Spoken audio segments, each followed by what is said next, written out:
We've returned from Hobbygeddon! There's a podcast called Between Two Slabs. They consume mass media. It seems so sad.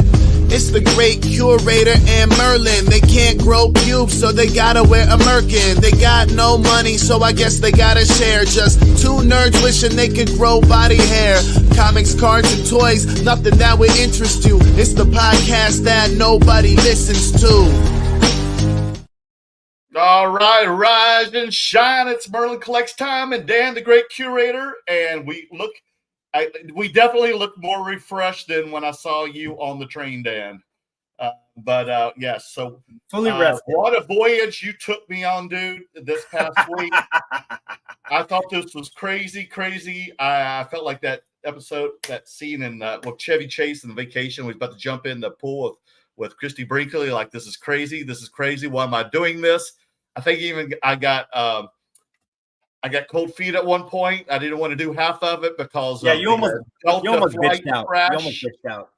And Dan calls me back up like, Merlin, we're doing this together, man. He got in his Hogan voice. Merlin, it's you and me. We're going to do this together. You promised me, Merlin. Ah! And I was like, okay, I'll do it. And then on the train coming back home from San Diego back to Los Angeles, he's like, aren't you glad I made you do this? I told you so. That's when I got to say, I told you so, guys. Like, Dan, okay, don't get a big head, but yeah, you are right, dude. You are right. Guys. I don't want to hear it over and over again, but you're right. Oh, my God. There he goes again. Jesus Christ. I had to scold Merlin. Merlin had a flight delay, and he almost derailed the whole week. Dude, I had a flight cancel. Literally, my connecting flight just got totally it just totally disappeared on my ticket and everything on my app. And they gave me like 4 standby tickets. I got on the first one, dude. As I was boarding the first plane, I got a notification off my app saying my 2 pieces of luggage were down at Carousel 1. And I asked the flight attendant, should that be happening? She replied, no. And I was like, should I go get them? She's like, well, if you want them. And I've got like cards and some stuff I wanted to give to auction houses and stuff that was going to take to San Diego's production, equipment, everything. So I was like, I had to leave the terminal, get back in. And then when I did, the clerk attempted to try to charge me for a new flight from Atlanta to Cleveland and charge me more luggage. And I was like, no. And then they finally realized like it was all a mistake. I shouldn't even been there. But literally, did you ever see Planes, Trains, and Automobiles movie? When no. Steve Martin was saying the F-bomb every other second? No, but. Oh, and then at the end, the woman goes, well, it looks like you're effed. That's what I felt like. Oh. And then on top of it, I get to Cleveland to the Wyndham Hotel. And luckily, Dan didn't get there till this was Tuesday. I was supposed to get there at 4 p.m. on Tuesday. I didn't get there till midnight on Tuesday. And their computers also crashed because of Microsoft. And then they told me they didn't have a room for me at the time. And it took like an hour or two. I forgot how long. I was so tired. I was hungry. So I went over to Denny's while they figured it out. Came back, they said, oh, we only have 1 bed for you. And then I was like, Dan, we're going to share a bed. And he goes, oh, hell no, Merlin. Hell no. So it's like, dude, listen, like, it's 2 of us. I paid for 2 beds. And they're like, give it a rollaway. So they showed me the rollaway. It looked like there was some porn being made on that rollaway. I was like, hell no. I could never do that to the curator. And curator goes, curator, you're sleeping on that, dude. I was like, no way. 2 beds, please. And they're like, okay, well, let's see what we can do tomorrow. But luckily, I went down there at 10 a.m. and they got us 2 beds. And I went over to the Rock and Roll Hall of Fame. That cheered me up. That got me up. That was like Prozac to the Merlin body. Dan got there. We had a good time. We got lots of talk about. It was nonstop. I think we only got like a few hours sleep every single night. Was it worth it? Yes. Am I exhausted? Yes. But it was very productive. We did not set up. And I enjoyed my time with not only just great curator, but all our fans, our friends, our peers. It was great seeing everybody. So my adrenaline was overflowing with just positive energy and the love and respect I get from the community. So I would do it again. And Dan, so thank you for pushing me. You know, I am the hardest working man in the hobby, guys. I spent 3 days at the National and then jumped on a flight to San Diego. That's why I call myself the hardest working man in the hobby. But I'll tell you, I'll just be straight with you guys and honest. A large portion of why I am the hardest working man in the hobby is because I have to deal with Merlin. Oh, shut up! On these trips, guys. That's like 90% of the work. I am often having to hobby slap him in the face just to get him to get back on track. He was ready to ruin the best week of his life. Luckily, after I scolded him, he came to his senses, and we had a great time together. The National was fun. It was crazy. Cleveland was an experience, and I'm going to get into that for sure. And then we went to San Diego, and I had the time of my life out there. It was great. It was like, you did. Like, you know, we'll get into this a little bit more.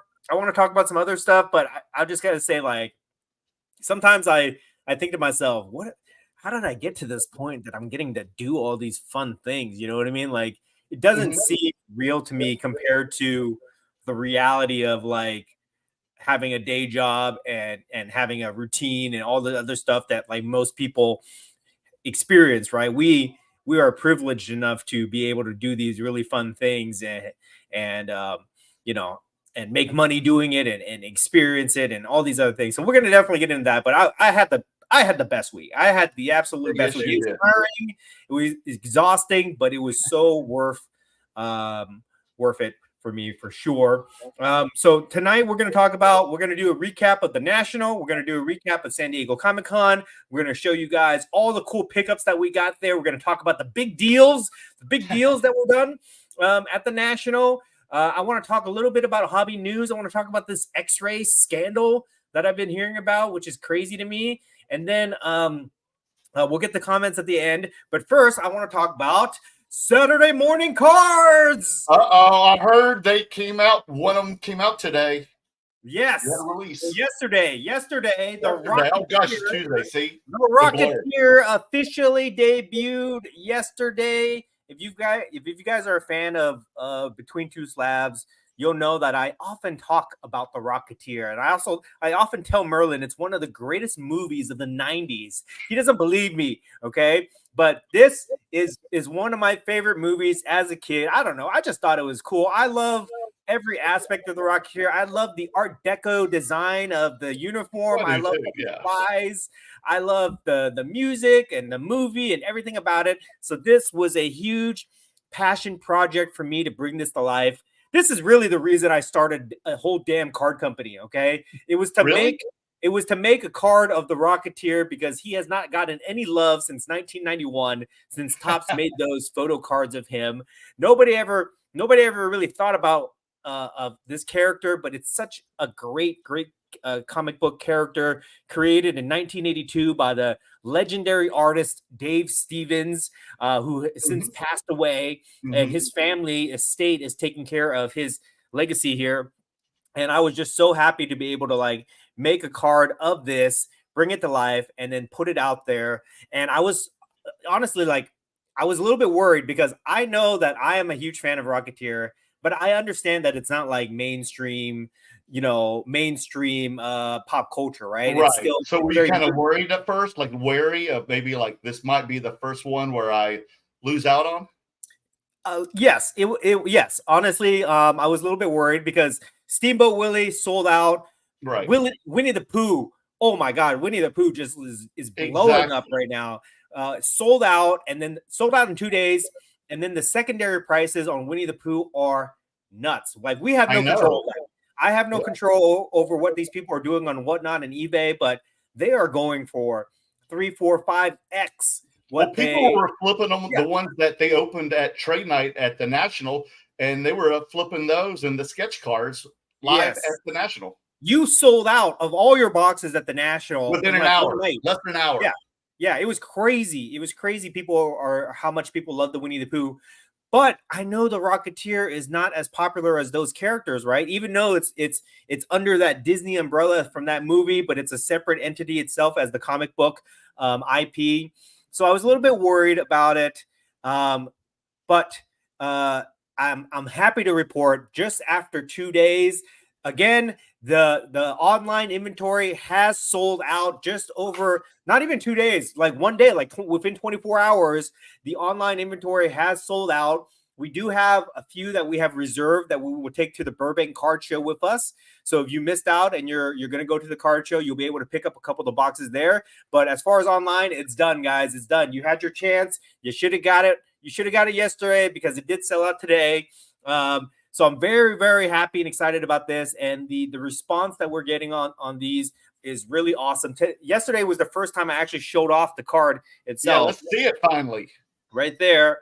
Nice. Beautiful, beautiful design. All this is based off of Dave Stevens' original artwork on this. I designed everything myself. I have a lot of little Easter eggs in here, including this little comic scene from one of the first comics here.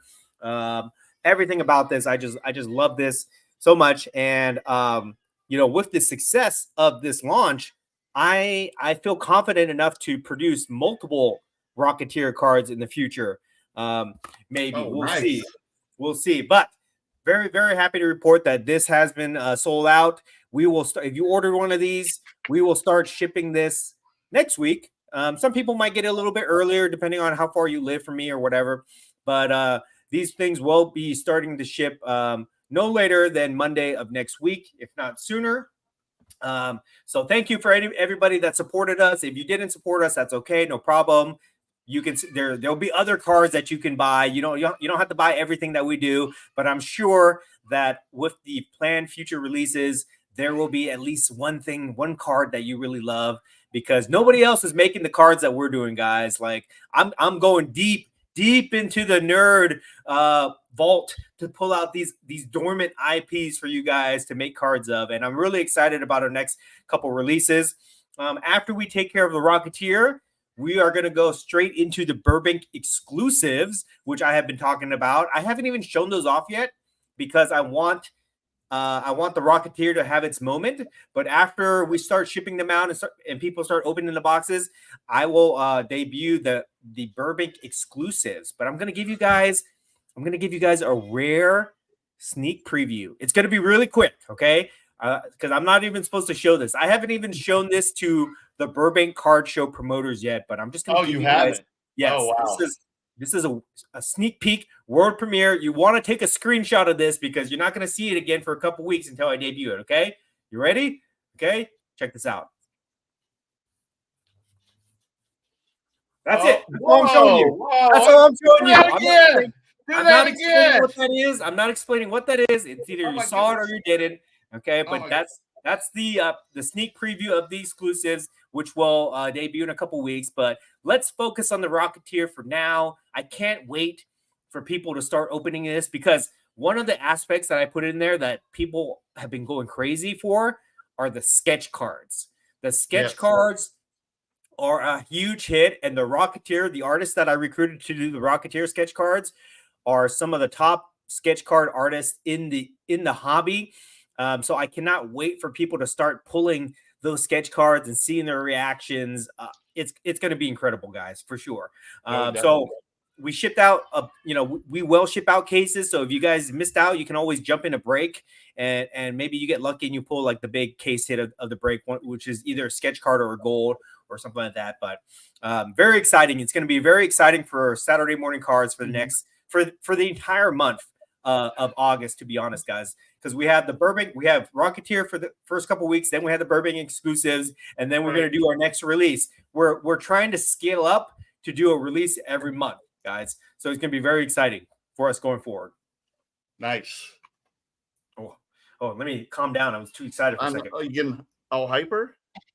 I am. Okay, let's talk about the hobby news real quick here. I want to talk about this before we get into the recap of the show. Have you seen that? Have you seen the stories going around that people are using X-ray machines to look inside flawless cases to find Logo Man cards and other things like that? No, what? Oh, I thought this was a new system that PSA was using. I didn't know this was a scam that like breakers and buyers are using. That's insane, dude. So a couple weeks ago, some dude, I guess he's from China, posted saying that, look, since Panini is losing their basketball license next year and it's going to Topps, I'm just gonna go ahead and tell this secret that people have been using for years. And he showed an X-ray. He showed what do you call that? He showed a video of his screen. Okay. Right. Yeah. I knew that. I saw that. It's not a picture. It's a live video feed, like recording of his screen, showing him using an X-ray machine to go through a box of flawless cards to see if there's a logo man on there. And he details the whole thing. And he says that this has been something that people have been doing for years to find the logo mans. And then if there's no logo man card in there, then they just sell off the box. But if it is, they open it and they get the logo man card, right? And since then, other people have kind of come forward and kind of shown off ways that you can use the X-ray machine for that same purpose. And a lot of people are making fun of it, and a lot of people are like pissed off and this and that. And it just makes me think to myself, how crazy has the hobby gotten that people can go to such extreme lengths to kind of game the system, you know what I mean? To kind of cheat, I guess, yeah, I would call it like a scam too. Like if you're looking through the case and the logo mans aren't in there, and then you turn around and you're selling it, that's a scam, right? It is, yeah. Like, how crazy is it that on that high level, because these flawless boxes are not cheap. They're like $10,000, $10,000 plus dollars. Some of them can be way more than that. It's like these people are really, really going to the extremes to try to profit in the hobby on that level, which I guess like it makes sense. If you're spending that type of money, you're going to try to cheat as much as you can to make your money back, right? It's not like you're going to gamble and get a $10,000 flawless box and just if you don't pull anything, oh well, that was fun to rip, right? No, you're gonna if you have access to that kind of stuff, you're gonna want to like cheat basically and figure it out. But it's just crazy to me how that plays out. You know what I mean? It's just like, and to be honest, it turns me off from that side of the hobby, which me and you have been kind of like removed from the hobby for a little while, right? We do our pop culture thing, right? And, in the pop culture space, it's nothing like this. We don't have to deal with any of this bullshit, right? Not yet. That's for sure. We're outsiders looking in, but it doesn't make me excited about the hobby at all. And I think this will be a good segue. A connector talking point once we get into comparisons of our experience at the National versus our experience at San Diego Comic-Con. Mm-hmm. Two totally different mindsets, two totally different experiences, right? And I think this kind of like plays into it, because the hobby has become so much about chasing big hits to make big money that you are drawing in these bad actors. You're drawing in, you're almost like encouraging this extreme behavior to try to game the system and win, right? That's why, like just a couple weeks ago, we were talking about the Dallas card show, the big theft, the $2 million heist is what people are calling it. It draws people like that into the hobby because there's so much big money at stake here. And, there's a lot of people that enable that type of behavior. There's a lot of people that kind of like encourage extreme behaviors like that when companies are putting big bounties on cards. For example, like that, I was making fun of that new TCG game Bojax at the National. I was taking a big old crap on that game at the National just because I thought it was ridiculous. But then you showed me a flyer. You bought a box. You want to show it to the audience? You could, if you have it. You bought a box. Do you have the flyer though? Oh, Yeah, I know what you mean. The ransom. Because you bought that box for $100, which I thought was a huge waste of money. I couldn't believe you did that. And then you showed me this, and you see it says hold it, don't move it. You see it says $5,000 bounty for one of those 5 cards on there, right? It's a TCG box of ridiculous concept, but they're offering a $5,000 bounty to encourage people to buy the boxes. And that's since it's not licensed, all the athletes have aliases. That's why, and that this is not a new concept. I mean, David Adams offers like 6-figure bounties for some of these superfractor cards and one-of-ones and things like that, right? And other people offer crazy bounties, but like the industry almost encourages people, like bad actors, to go and try to cheat to find these cards. Remember when the LeBron triple logo man was out a couple years ago? Is that the one that was on Golden? Yeah, somebody offered like Drake offered like $1 million or something. Somebody offered a crazy bounty for it. Yeah. Right. So like if people are willing to pay that, and you have access, or certain tactics to try to get an advantage over everybody else that you're competing against, why wouldn't you do that? Right. It's just like in sports. Like in sports, people cheat all the time. Athletes, football players and baseball players and whatever, right? Athletes are always trying to find an edge over their competition, and they're always looking to cheat in some way. That's kind of like how I see like the hobby right now. A lot of people are just trying to cheat, just to try to game the system so that they can profit from that. Whether it's with the intention of committing, some type of scam or fraud, or if they just want to be the one to pull that card, right?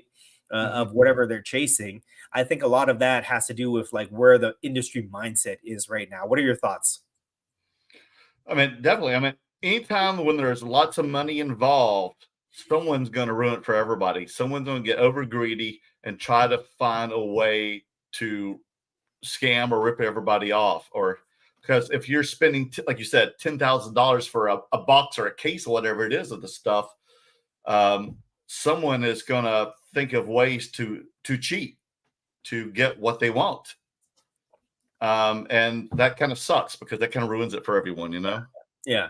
So just like when I see stuff like that, it makes me not want to be part of that. You know what I mean? Like, at least we're tasting your mouth, right?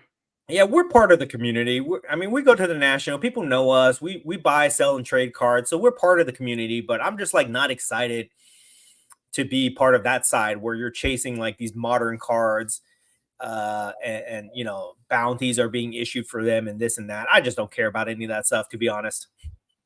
Yeah, it makes it sound more and more like gambling than it does collecting or having a hobby. That is a huge aspect of where the hobby is right now. And honestly, I don't see that going anywhere, because the way that Fanatics is positioning themselves to quote unquote 10x the hobby, they're putting a lot of emphasis on the gambling chase aspect of it. You know what I mean? With the Fanatics Live, the bounties that they're offering, and all these other crazy things that they're showing, which is funny because to me, they produced this commercial. Did you see that commercial that Topps produced about the dad that pulls the Shohei Ohtani superfractor as a kid, and then he becomes a dad and he shows the kid the card? Did you see that commercial? No. Is it like a national commercial? Yeah, they made some type of commercial, but it's just the premise of it is nice that a kid goes into a store with his dad and pulls a really awesome card of his favorite player, and he keeps it his whole life, and then he shows that card to his kid, right? The premise of it is nice and wholesome, but the reality of it is totally false and fabricated, because that is not how the hobby is. Like, like for some kid to go in a store, buy one pack of cards or one hobby box and pull a Shohei Ohtani superfractor, and then not immediately get flown out to Golden's headquarters to get pitched by Ken Golden himself to put that at auction right away, and to never grade it your whole life. and then to have it in a little, cigar box or whatever it is, it's like, that's not it, guys. That's not reality. You know what I mean? So it's just a strange, to me, it's just a strange time in the hobby right now, because we're in this transition period where the hobby has grown so much money has been poured into the hobby. Fanatics is slowly taking over everything and building a monopoly, and they understand that the growth in the hobby is around the gambling transactional side of it, right? But they're still trying to frame it in a way where it's like a wholesome collectible experience for people. You know what I mean? Mm-hmm. So there's definitely two sides of it. The side that you want to show people, that you tell people, hey, this is just a fun hobby. You collect baseball cards and you're all good, and everybody's having fun. And then the other side of it, which is what they're also promoting on the back end, is like, oh, you can be rich. You can pull cards and you can make six figures on them, and you send them to the auction house and blah, blah, blah. Right. It's a strange time. I wish they would just kind of go in one direction. You know what I mean? I wish they would just kind of go in one direction and market themselves that way versus two ways that are very, very contradicting to each other. You know what I mean? Mm-hmm. Okay. So anything else before I've kind of said my piece about that? Anything else you want to add before we get into our experience? No, I mean, just, money can sometimes, bring greed. Greed brings, bad people into the hobby. Yeah. So we got to do it, do what we can. I mean, unavoidable, right? I mean, there's been fraud and bad actors in the hobby since like the 80s, really, right? It's like, and now it's just more sophisticated. I mean, I never saw like numbers like these with cards until I re-entered the hobby in like 2018. And then when the pandemic, like we just saw astronomical numbers. And when that happens, yeah, you're going to have a lot of people who are not even in the hobby just want to cheat, scam, rob people just to try to get into it. It's going to bring bad actors, just like we saw it at the Dallas show, those people. Yeah. Hell, it could be those people doing the X-rays too, for all we know. Very unfortunate. I know. Well, I hope, let me make this about myself again. Okay. I hope that nobody's ever going to be scanning these things. Okay. That's just my hope and everything. Well, you made it if that happens, Dan. Well, we'll see. Okay. So let's move forward. Let's talk about the crazy 5-day experience that we had. I call it all in 5 days. I'm coining the term. I'm going to call it Hobbygeddon. That's what it was for us. It was Hobbygeddon. 3 days at the National in Cleveland, Ohio. 2 days at San Diego Comic-Con, San Diego, California. Mm-hmm. Totally opposite experiences. In my opinion, I've had some time to kind of process it and think about it a little bit. 2 totally different experiences. Both were fun in their own rights, but very, very different experiences. Let's get into the National first. I'll let you start. What is your overall impression of the 3 days that we spent at the National in Cleveland? Maybe my body was telling me something there, because, man, like you were in Toronto. That's kind of how I felt in Cleveland, like allergy-wise. Like I never get allergies. And then something there, especially inside that convention center, IX Center, just made my skin just burn. My eyes burned. My whole entire body was burning. It wasn't feeling good until I got out there. Also, it almost felt like we were back in Atlantic City, except things were even further. At least in Atlantic City, everything was still there. You just had to travel everywhere because everything was a fortress. So you still had an Uber, but everything was still in the vicinity. Cleveland, when they said stuff was spread out, they meant it, man. Like everything was spread out. Like everybody was either 10 miles at this hotel, 10 miles at this hotel. And then it just looked like the convention center was in the middle of freaking nowhere. It was like behind the airport. And it just took forever to get it. And it was like a 2-lane road too. It's not like there's a I mean, it was close to freeway, but still a few miles off the freeway. But it was just like this country road that nobody's used to having that much traffic. So it took like 2 to 3 hours, we heard, for some people to get in and out of there. Luckily, we took an Uber and a shuttle, and they knew what they were doing. So they kind of, found a way to cheat and get around quickly or stop and let us out. So we didn't have to wait an hour or two. We got in like 15 minutes. But there was a lot of unfortunate people, which already makes you angry once you enter into the center. And in there, it just like, I don't know, maybe it was mold. I don't know what it was, but man, it just destroyed me. But it seemed like a lot of people there were grumpy. I'm sure people still had a great time. There was a lot of great deals and trades and things being, networking being done. But for the most part, I think people were cranky. It made people very salty about going there again. Dan, what do you think? Well, let me just start off by saying that I had a great time at the National. Me too. I made some big deals. I made some good money in the short time that I was there. I saw a lot of friends, which was exciting, and I want to share a couple of those experiences with you guys about some really cool people that I met. The show had amazing things to see, inventory and all that stuff, right? The production value on a lot of the sponsors booths were great. Like Heritage had an amazing setup there, and all that, right? With that being said, Cleveland's a shithole, guys. There's no other way. There's no other way to put this. It is the worst place to have a convention of that size. In that area, in that magnitude. It's like, who made that decision, right? Anybody that, like, I don't know how I think the way that the National works is they have a voting system where all the vendors vote, right? And obviously a lot of the vendors must live on the East Coast, so they wanted to be able to drive their inventories to that show and set up. But gosh, shame on those people. I gotta say, shame on those people, because Chicago sets the bar so high, it's hard to follow Chicago. This is not the first time that they've had it there, right? Oh no, right. And they probably sent out like, a team to go look and scout it out and stuff like that.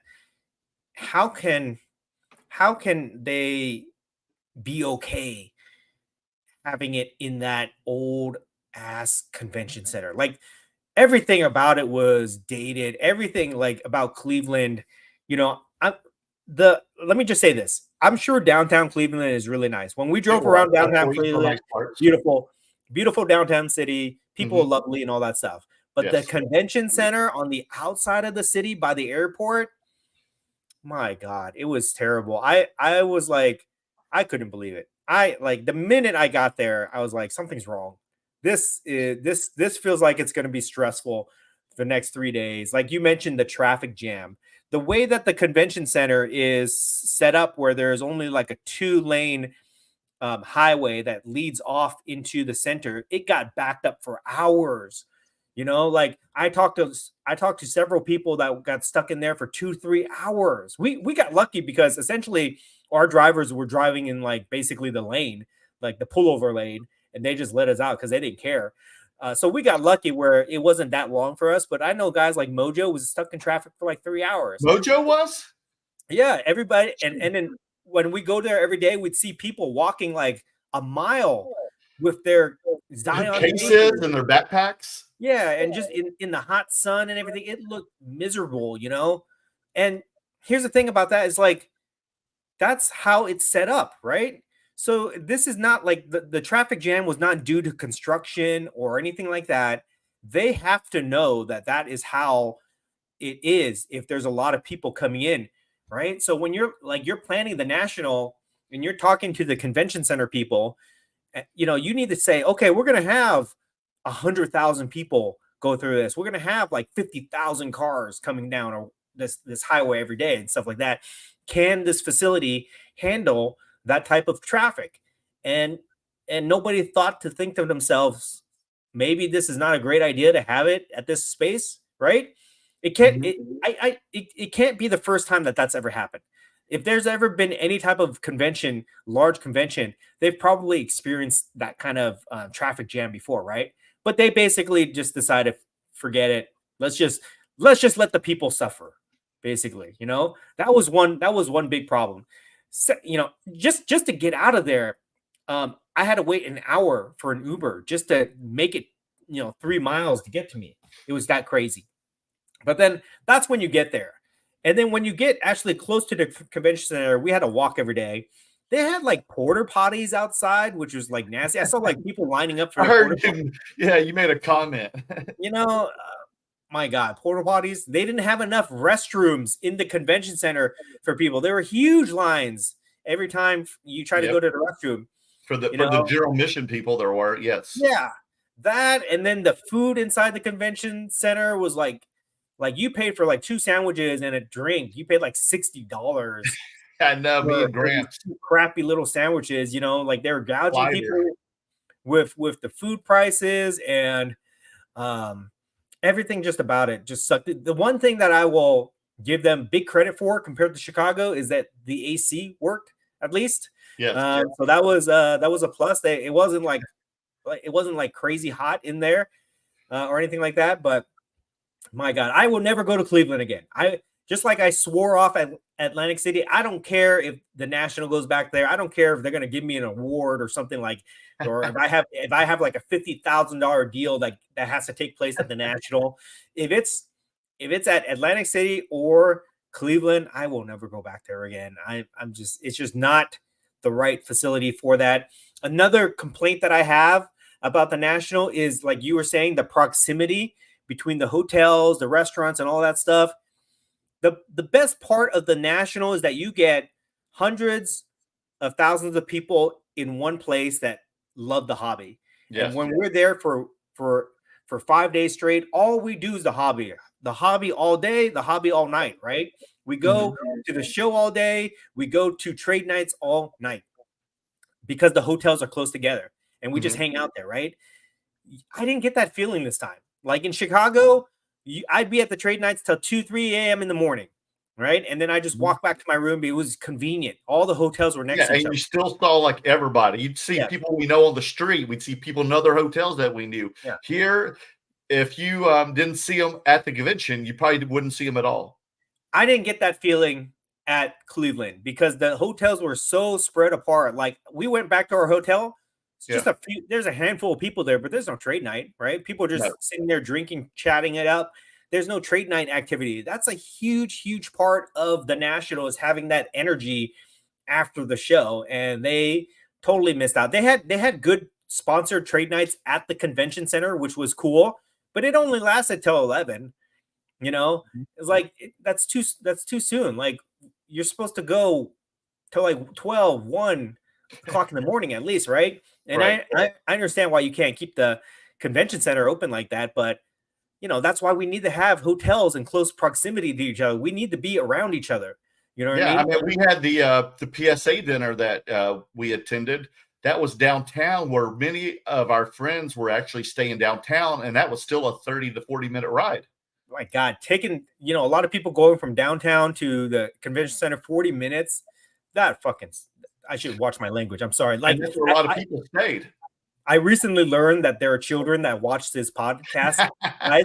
So I really have to kind of watch my language here. But that really sucks to have, people staying at the convention center. I mean, staying at the downtown 40 minutes away. Just like it really kind of like separates things. You know what I mean?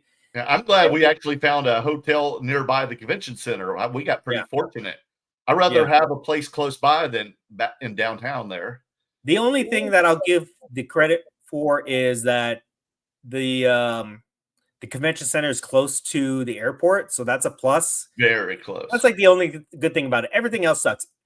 The Uber drivers there were sketchy. I gotta say, some of those cars that we jumped into, like we almost died.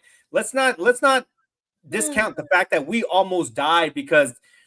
That's right. Oh my gosh, on our way to the PSA dinner, our Uber driver was driving on the highway, the freeway, guys, And there's this gigantic wooden crate that fell off of a back of a truck because the idiot didn't secure it.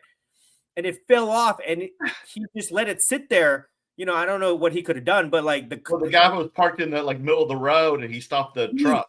And he had a slam on his brakes, and we almost hit that thing. And that would have been it. That big wooden box, it for us, guys. Oh my goodness! It's crazy. So the Uber drivers were sketchy. The roads were like super bumpy. It's make you nauseous just driving around those things. The hotel that we stayed in, even the elevator was janky. It felt like the elevator was going to fall off of its wires. And their Wi-Fi wasn't working because of the Microsoft crash as well. Yes, and like food was terrible. Oh my gosh, it's just like there's like. But they do have the Rock and Roll Hall of Fame. That was the only thing besides people inside the convention that put me in my happy place. Yeah, well, so once we were inside, I had a great time. I honestly, when I got there, I couldn't wait to leave. I was thinking about Comic-Con. The whole time I was there, but that's all my negative things I have to say. I want to talk about the positives. The National definitely has a different vibe to it. You know what I mean? I said this last year too, from my experience, is like, even if the card market is quote unquote down and people are negative about it or losing money or whatever, that mindset is suspended during the week of the National because people just don't care. People go there to have a good time. They spend money, guys. They do deals. Everybody's is in a great mood. We get to see our friends that we don't see all year. We get to reconnect with them at the National, which is really cool. We get to meet new people. We met a ton of people that watch this show or follow our content on Instagram. Mm-hmm. They introduce us and tell us that they enjoy our ridiculous, silly content, which is really awesome for me to always hear that, to get that type of feedback and interaction with people. So that was really cool. Two big highlights of mine that I want to share. Okay. Is meeting two little kids that I just thought they were the best. One, and they both watched this show, so that's why I said like it kind of surprised me too. When they came up and they talked to me, it surprised me that they watched the show. Number one, that they watched the show. Number two, that their parents allow them to watch the show. Number three, that they care about the things that we talk about, right? So one of them, and I hope that she sees this. One of them, a little girl named Olivia. I forget where she's from. But she's not from Boston. No, I forget where she's from. Maine, maybe, somewhere. I don't know. Northeast, yeah, for sure. But she's like a little 10-year-old girl. I think it was Maine. She came up to me at trade night, and I was just kind of like sitting back in my chair, and I was like, just hanging out. And this little girl comes up to me, and she's like, "Are you?" And she's like, "Hey, you're the great curator, right?" And I'm like, "Yes." And she's like, "I have a gift for you." And I was like, "What?" Okay. And then she showed me. Let me get it real quick. Okay, give me a second. Okay. Go ahead. Oh my goodness. What do you have there? Oh, there's his robot he picked up in Dallas. Yeah, we picked up a lot of stuff, guys. We got a lot of stuff to show you tonight. All of our pickups. So wait till you see what we got. And also gifts from fans too. So I'll show you. Oh my goodness. I got to show you some stuff too when Dave gets back up. I got to pull something funny. Where is he? Did he find it? Okay, I'm back. Okay. So this little girl, she comes up to me and she gives me these little bracelets, I guess you could say, these little bead bracelet things. And Friendship bracelets. Yes. At first, I thought that she's like one of those girls that goes around and gives these things out and wants you to buy it, right? So I said, okay, here we go again. Here we go. So I took it and I said, thank you. But then I looked at it. And this one actually says the great curator on it. So I was like, what? This girl made this little bracelet for me? And her mom was there filming the interaction. And her dad was sitting there too. And I was like, you made this for me? Why? And she's like, Dan was so touched, man. As soon as he saw, he goes, Merlin, come check this out. She made a bracelet for me. Yeah. I was like, why'd you make this for me? And she's like, oh, because I love your content. I was like, what? Excuse me? You watch my content? Are you sure? Are you sure it's not Pac-Man or some other Asian content creator? Are you sure it's me, the great curator? And she's like, yeah, I watch your stuff. And I was like, on Instagram? And she's like, on Instagram and on YouTube, Between Two Slabs. And I was like, what? Are you crazy? And she was just such a innocent, sweet, sincere little girl. And then, so of course I said, thank you for giving me this. And I was really taken aback. And then this is when she turns around and she tenderizes me. She looks at my cards. She looks at my cards and she looks at my my K-pop cards, my Blackpink cards, and she's like, I like your Blackpink cards. How much? So and I was totally taken off guard. I was like, oh, you like this? I'll just give it to you. I gave her one card for free. And she was like super happy about that. And then she turned around and said, no, I want all of them. And I was like, what? You want all my cards? So I gave her basically like 50% off because I didn't know what to do. And her mom was filming me this whole time, right? And I just thought I was just like so touched by her initial gesture that I said, okay. I was actually going to give her all the cards, but her mom said, no, we will pay. We don't, we will pay. Like they didn't want me to give her everything. Maybe they were teaching her a lesson or something about like how to make deals. Yeah. But I was just like totally taken aback from that. So I sold her my Blackpink cards. I sold her the graded AMG Blackpink album that I got from Robbie. And then I gave her a Between Two Slabs t-shirt and a bunch of stickers. And it was just super, super nice from her. And apparently she's like this basketball star on her team. She's like a point guard and just super sweet girl. I made a whole post about it. Her name's Olivia. So Olivia, if you're watching this, thank you. You really made my weekend or my week at the National by giving me that gift.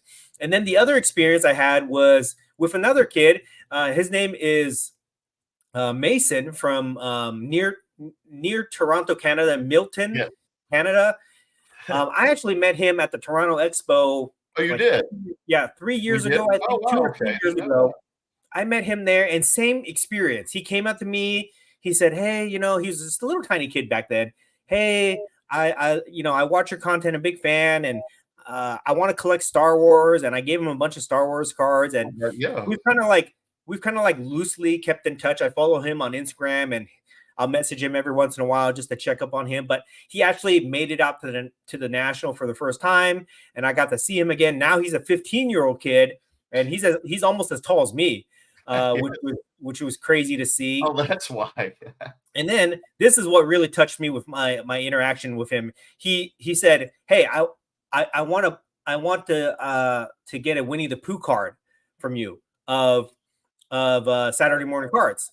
And I knew because he messaged me before and he asked me to reserve one for him. Okay. So I, of course, since he's a little kid, he's a little Asian kid, and to me he could be like my son basically, or my little brother or something like that. So of course I was gonna give him the card for free, right? Just kind of give it him as a gift. And I tried to give it to him, and he said, "No, I'm gonna pay for it because I want to support you. You've been so nice to me in the last couple of years. I want to support you. Don't give it to me for free." And I was like, "No, I'm going to give it to you." And he's like, "No, I'm going to give you the money, $30. Here it is." And his mom was there and she was watching and she's like, "Yes, he's going to pay," So I thought that was super cool also, just that interaction with him. And then I hung out with his mom. I had a drink with his mom and she was telling me about everything that he's doing and how he's a big hockey star in Canada. An Asian kid playing hockey is super rare, by the way, guys. It doesn't happen very much. So that was cool to hear that. Right? And then he showed me his collection of cards and everything like that. And it was just a really great experience. So for me, that was like the highlight of my weekend. I thought those two experiences were better than the cards that I purchased, better than the cards that I sold. Everything about that was like the highlight of my weekend. Nice. Yes. What about you? Your highlight? Well, I mean, of course, all that stuff. I mean, just seeing people. We see a lot of people that we interact with on social media, that we do content with, collaborate with, seeing all those people, seeing other vendors, the other corporate people. We have friends that work at every aspect of the sports card convention there. So it's just not, I think the first day Dan and I were there, I don't think we even made it like 50 feet I kept walking 5 feet. Someone stopped me to say hello. We walk another feet. Someone stopped Dan to say hello. We walk another 5 feet. Someone stopped both of us to take a picture with us. And so we never I never left like one area that first night. That was the preview night of 4 hours. And I'm like, oh my God, Dan, we're going to have to like break up for one day and just go our own way. Otherwise, we're not going to make it 10 feet anywhere. We're not going to make any progress.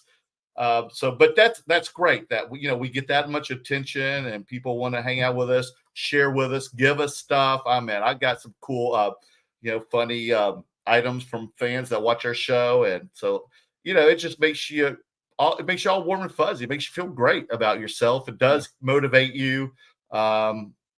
Even though it's a lot of work. I mean, it looks like we're having a lot of fun, and we are having a lot of fun. It takes a lot of work, guys, too. I mean, you're exhausted. It was a marathon. Like we said, like the adrenaline, doing this, it's hard to go to sleep on. And John Holt just get a $4.99 super sticker. What did John want to appreciate it, John? Thank you. Thank you, John. John's the best. He's got a couple comments here. John Holt's always supportive. Loved all the new content, guys. Yeah. I mean, that's one thing curator told me, looks at me in the eye or back. He's like, Merlin, we're at these 2 shows in 1 week and 5-6 days. He's like, shoot all the content you can do, brother, because everybody's going to be hungry for it. And you know what, man, he was correct. We shot stuff. I mean, I started from day one when I went to the Rocketeer Hall of Fame to the national convention to the Comic-Con. He was like, Merlin, shoot content about your whole travel hell on Delta in Cleveland. I was like, no, man, they're gonna make me cry right now. I'm not in the mood, Dan. But I know the curator would have done it. Yeah, of course. But of man, course.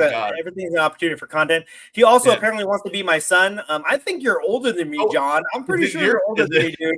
Your son or my son? Merlin will adopt you, John. Merlin will adopt you. How old are you, John? Yes. I think he's in his 40s. I think he's probably older than we'll have to be brothers then. Yeah. But anyways, it was a great experience. I love it's funny to me. This is I don't know. Sometimes I have to really kind of like stand back and try to like understand the perspective of my role within the hobby space, right? Mm-hmm. Because it's called the National Sports Card Collectors Convention. Right. Okay? It's like 80% sports cards there, 20% everything else. Right.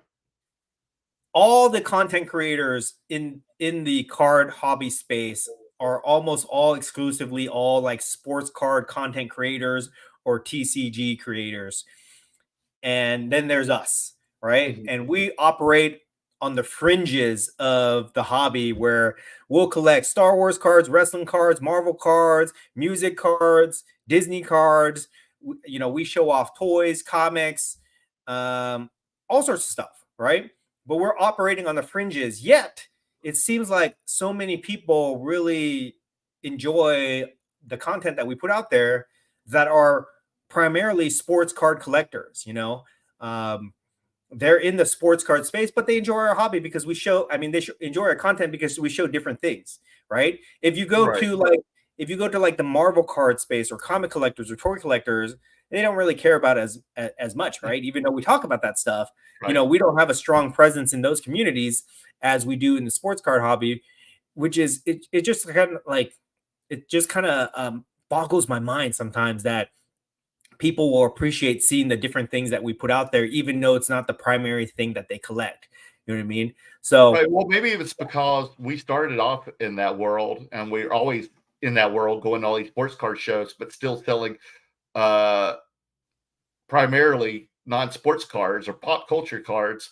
And we do content about pop culture stuff and other collectibles. And they feel like we are their connection to that outside world of pop culture. Yeah. And they want to dabble into it. And so they watch us because they can relate to us. Yeah. It's definitely a lot of fun. It's definitely a lot of fun. And I always, that's why we have to go to the national, even though like I'm not there to buy vintage baseball cards or modern sports cards or this and that. I'm more there just to kind of like, meet people and interact with people and just kind of like have our presence there between two slabs. Look, there he is, came in the Grant. chat. Gramps. Super sticker, $10. Wow, generous. Gramps is generous tonight. I need your attention, boys. We must have sold $10 waving over your face. I'm here. Gramps is in the house. We didn't mention this, but we hung out with Gramps for a few days, and that was an experience. That was an experience for sure. I was worried about his knee or his leg too. He was a trooper. He did a lot of walking with a bad knee, and I felt really bad at times. But he mainly sat downstairs in the VIP area and doing his trade nights and days. He actually started in the day, like 2 in the afternoon. Poor Gramps. Gramps is walking around the convention floor with his bad knee. He just got off of like driving 18 hours to get to Cleveland. I know. He's like, then he drove 18 hours back.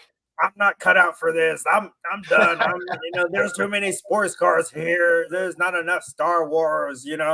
That's my best impression of Gramps. Does he have a question then? Does he have something? No, he's just being generous. Thank you so much.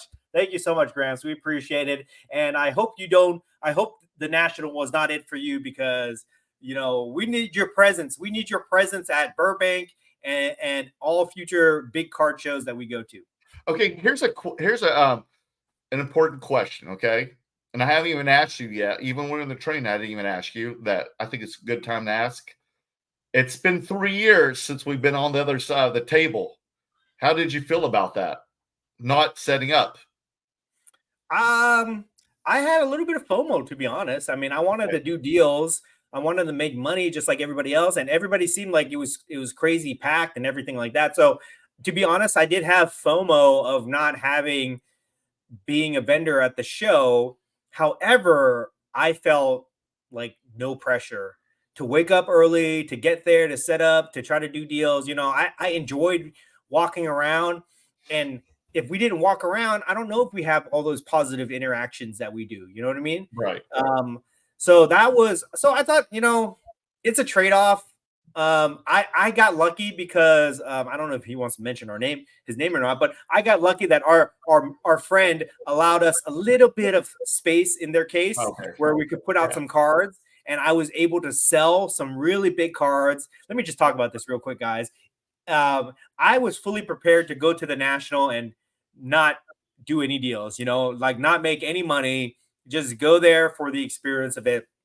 But I was very lucky that within a half-hour window on the last day that I was there, I made 2 huge sales. One was for a Hulk Hogan PMG, $4,000, boom, which our friend actually assisted me and did that whole deal for me while I was not even there. So that made my day. And then immediately after that, 20 minutes later, a big wrestling collector, his name's Brendan, comes up and he buys 4 really huge wrestling cards for me. We did that big deal. That was $8,000. And so within a span of like half hour, I made like 12 grand. Plus that trade night, I made another grand or so. So I was lucky in that regard that I was able to sell those things, and I had a fistful of cash to go enjoy myself at Comic-Con, which I'm so glad that I had that. Had I not sold that much, it would have been just like, it would have been like, okay. And I would have definitely had a lot of FOMO for sure. But, it's just like, I enjoyed it. If I would have had to plan it again, I'd probably do the same thing of not being a vendor there, just because it gives you so much flexibility to actually enjoy the convention itself and not just be stuck at your table trying to do deals all day. What about you? Right. Yeah. Well, since you had all the winning hands, did you tip your the dealer's tip? I don't think he would have. I gave mine a sealed Winnie the Pooh Saturday morning card.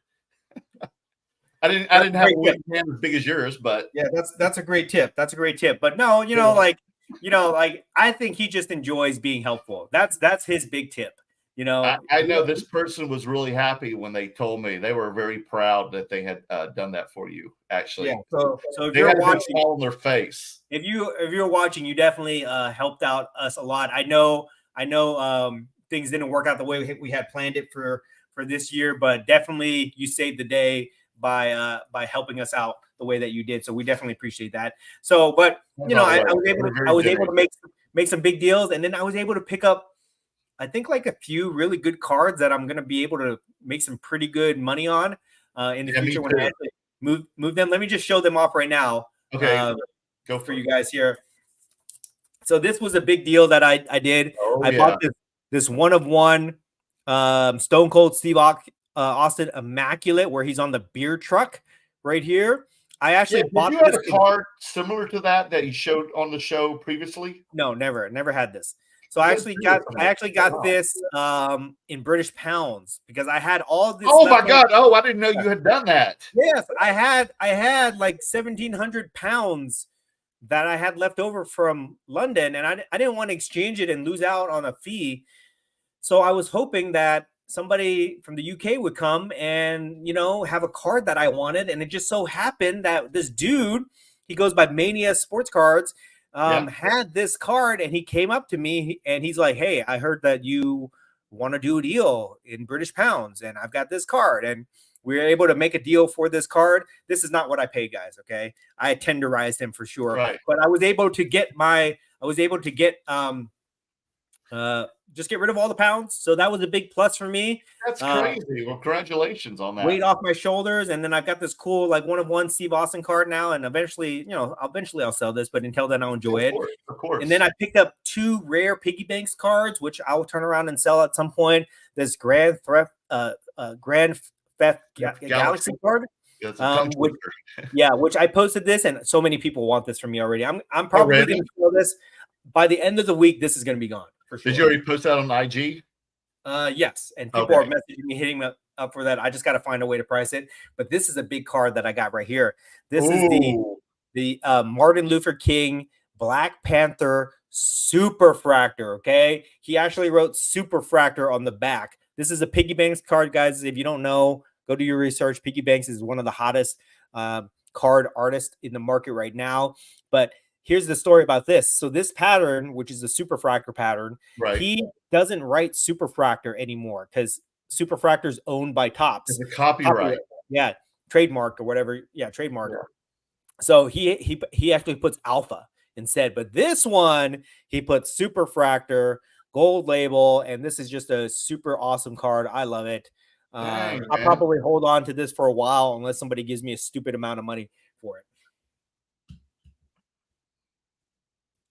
Those were my big pickups for the show. And then I had one other thing. Hold on. I'm going to go grab you another thing that I picked up that I thought was really cool. Give me a second. Okay. Let me show you what I got here. That this is a pickup. I traded with cash and my Ric Flair 5/5 PSA 10 inscription, Ric Flair, the Leaf inscription one, and some cash for this Piggy Banks logo man, Marvel logo man. And what do you say on the back there? You stole that from Gabriel. Don't say who it is. But yeah, it's back on the back there.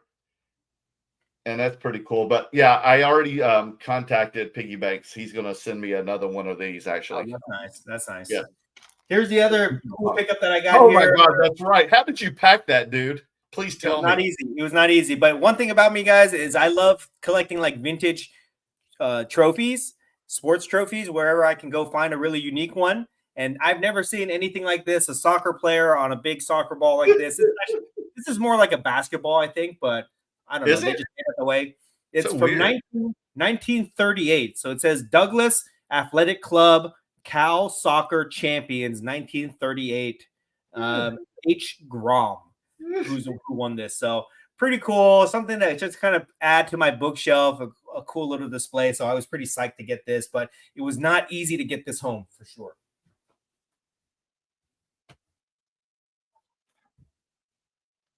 Right, there's someone at the door. Sorry. Yeah. So yeah, those are the pickups from the show. Anything else? Oh, I want to talk about one thing too. The PSA dinner. The PSA dinner was really, really fun for us. If you guys didn't know, we got invited to the PSA registry dinner. Mm-hmm. I guess they invite anybody that's part of the registry every year. They host it, and you get a +1. So I brought this guy, with me as my +1. And it was a great experience. I really felt like, even though I didn't win the best PSA, the best non-sports PSA set, I thought I was in the running for an award, guys. I thought my Blackpink PSA 10 set or Oreo cookie set was going to win for a best non-sports card set. But sadly, I was snubbed. I was snubbed by the Oscar committee on that one. But the overall experience was really great. At the door, they're in the shower. Sorry. Okay, what's going on here? What's going on? Do you need to go answer the door? Can you go answer the door instead of like talking through your ring cam? You guys see what I have to deal with? You guys see what this is why I say 90% of the work I do in the hobby is having to manage this guy here. This guy. He's like, we're doing a live podcast. He's like, get the door. Then he goes on his cell phone into his ring camera or whatever. Hey, to his girlfriend. Hey, can you get the door? I'm doing a live podcast right now as I'm talking directly into the camera and looking as Dan is giving me this. As Dan is going on one of his rants and telling a story, I'm interrupting everybody on the live feed. I can't even be bothered to press the mute button as I'm telling my girlfriend to go get the damn door. You know, they probably ordered Thai food. It's probably their Uber Eats Thai food that they ordered for dinner. Did you get the door? What was it? What was it? It was our food. It's from Sage. I got the bison pizza with the gluten-free. Uber Eats. These guys can't even go outside and get their own food. They have to Uber everything. So LA, it's so Hollywood. Anyways, back to what I was saying about us being at the PSA dinner. It was really awesome. The food was good. It's free food. Can never turn that down. Oh yeah, tell them what was at our tables when we got there. Dominique Wilkins was the special guest at the show, and everybody got a Dominique Wilkins autograph, which I was stoked about because I was a big fan of his back in the 90s, the Human Highlight film. I love like athletic guys that can dunk the basketball like he did. You know, he's a great player. He was there. He signed autographs for everybody, so that was really cool. But I felt like we had made it. You know what I mean? I feel like the dinner and the venue that they rented out, top notch, like 5-star, really nice. Nice, yeah. We like had the 9th floor prior to the dinner. The 9th floor of the building, you could see the entire city skyline of Cleveland, which looked really nice and really cool. And we were hanging out with all the high-end collectors. Nat Turner was there. You know, it was just like, I felt like we had made it. You know what I mean? I felt like, okay, the great curator has been invited to the big kids table now, even though we sat in the back, guys, they put us in the back, but we were there and we got to experience everything. And it was a lot of fun. So that was also a big highlight for me because I just thought to myself, wow, you know, first year I went to the National after the pandemic, I was just walking the floor. Then the next 2 years, I'm a vendor. Then now I'm like, I feel like I've been treated like a VIP there, you know, being invited to the fancy dinners with the cool kids and everything like that. So it was overall just a really great experience. And then right from there, we basically stayed up all night and got on a plane to go to what's it called? San Diego Comic-Con. That's right. Great. You know, it was great. So we literally slept, I think, like 2.5 hours. Yeah, basically like that. Anything else you want to add to the experience of the National? No, it was fun. I also received. I stopped. You know, did you notice that there was the Cuckawell booth? The people were there from China for the first time. I believe. Yeah. Since the Cuckawell stuff. I mean, they could have been at Comic-Con for stuff they kind of sell, but they were at the sports card show, and their stuff. Luckily, I bought a box. Where was it? Let me show you what now. This box right here, I haven't opened it yet. I'm going to do a video for it, so I'm just waiting because I'm still unpacking everything. There's 24 Cuckawell Diverse Season 1. And this, I was like, who's this woman right here? And apparently that's Elon Musk's mother. They said she's super famous in China. Did you know that, Dan? What? No. That's crazy. And so I bought this box. It was $110, and I heard they sold out like in 2.5 days. Everybody was trying to get it, and then I got to play a game to see like a what do you call it, the shell kind of game, like with cards, and I won the one of the Warner Brothers packs, and it was 3 like DC characters or a Harry Potter, and they were like, "Oh, which one would you want?" And then Dan goes, Merlin, you want the Harry Potter? I was like, yeah, the Harry Potter. But I was fine with what my consolation prize, which was the Ben Affleck Batman one. And these are numbered out of 500.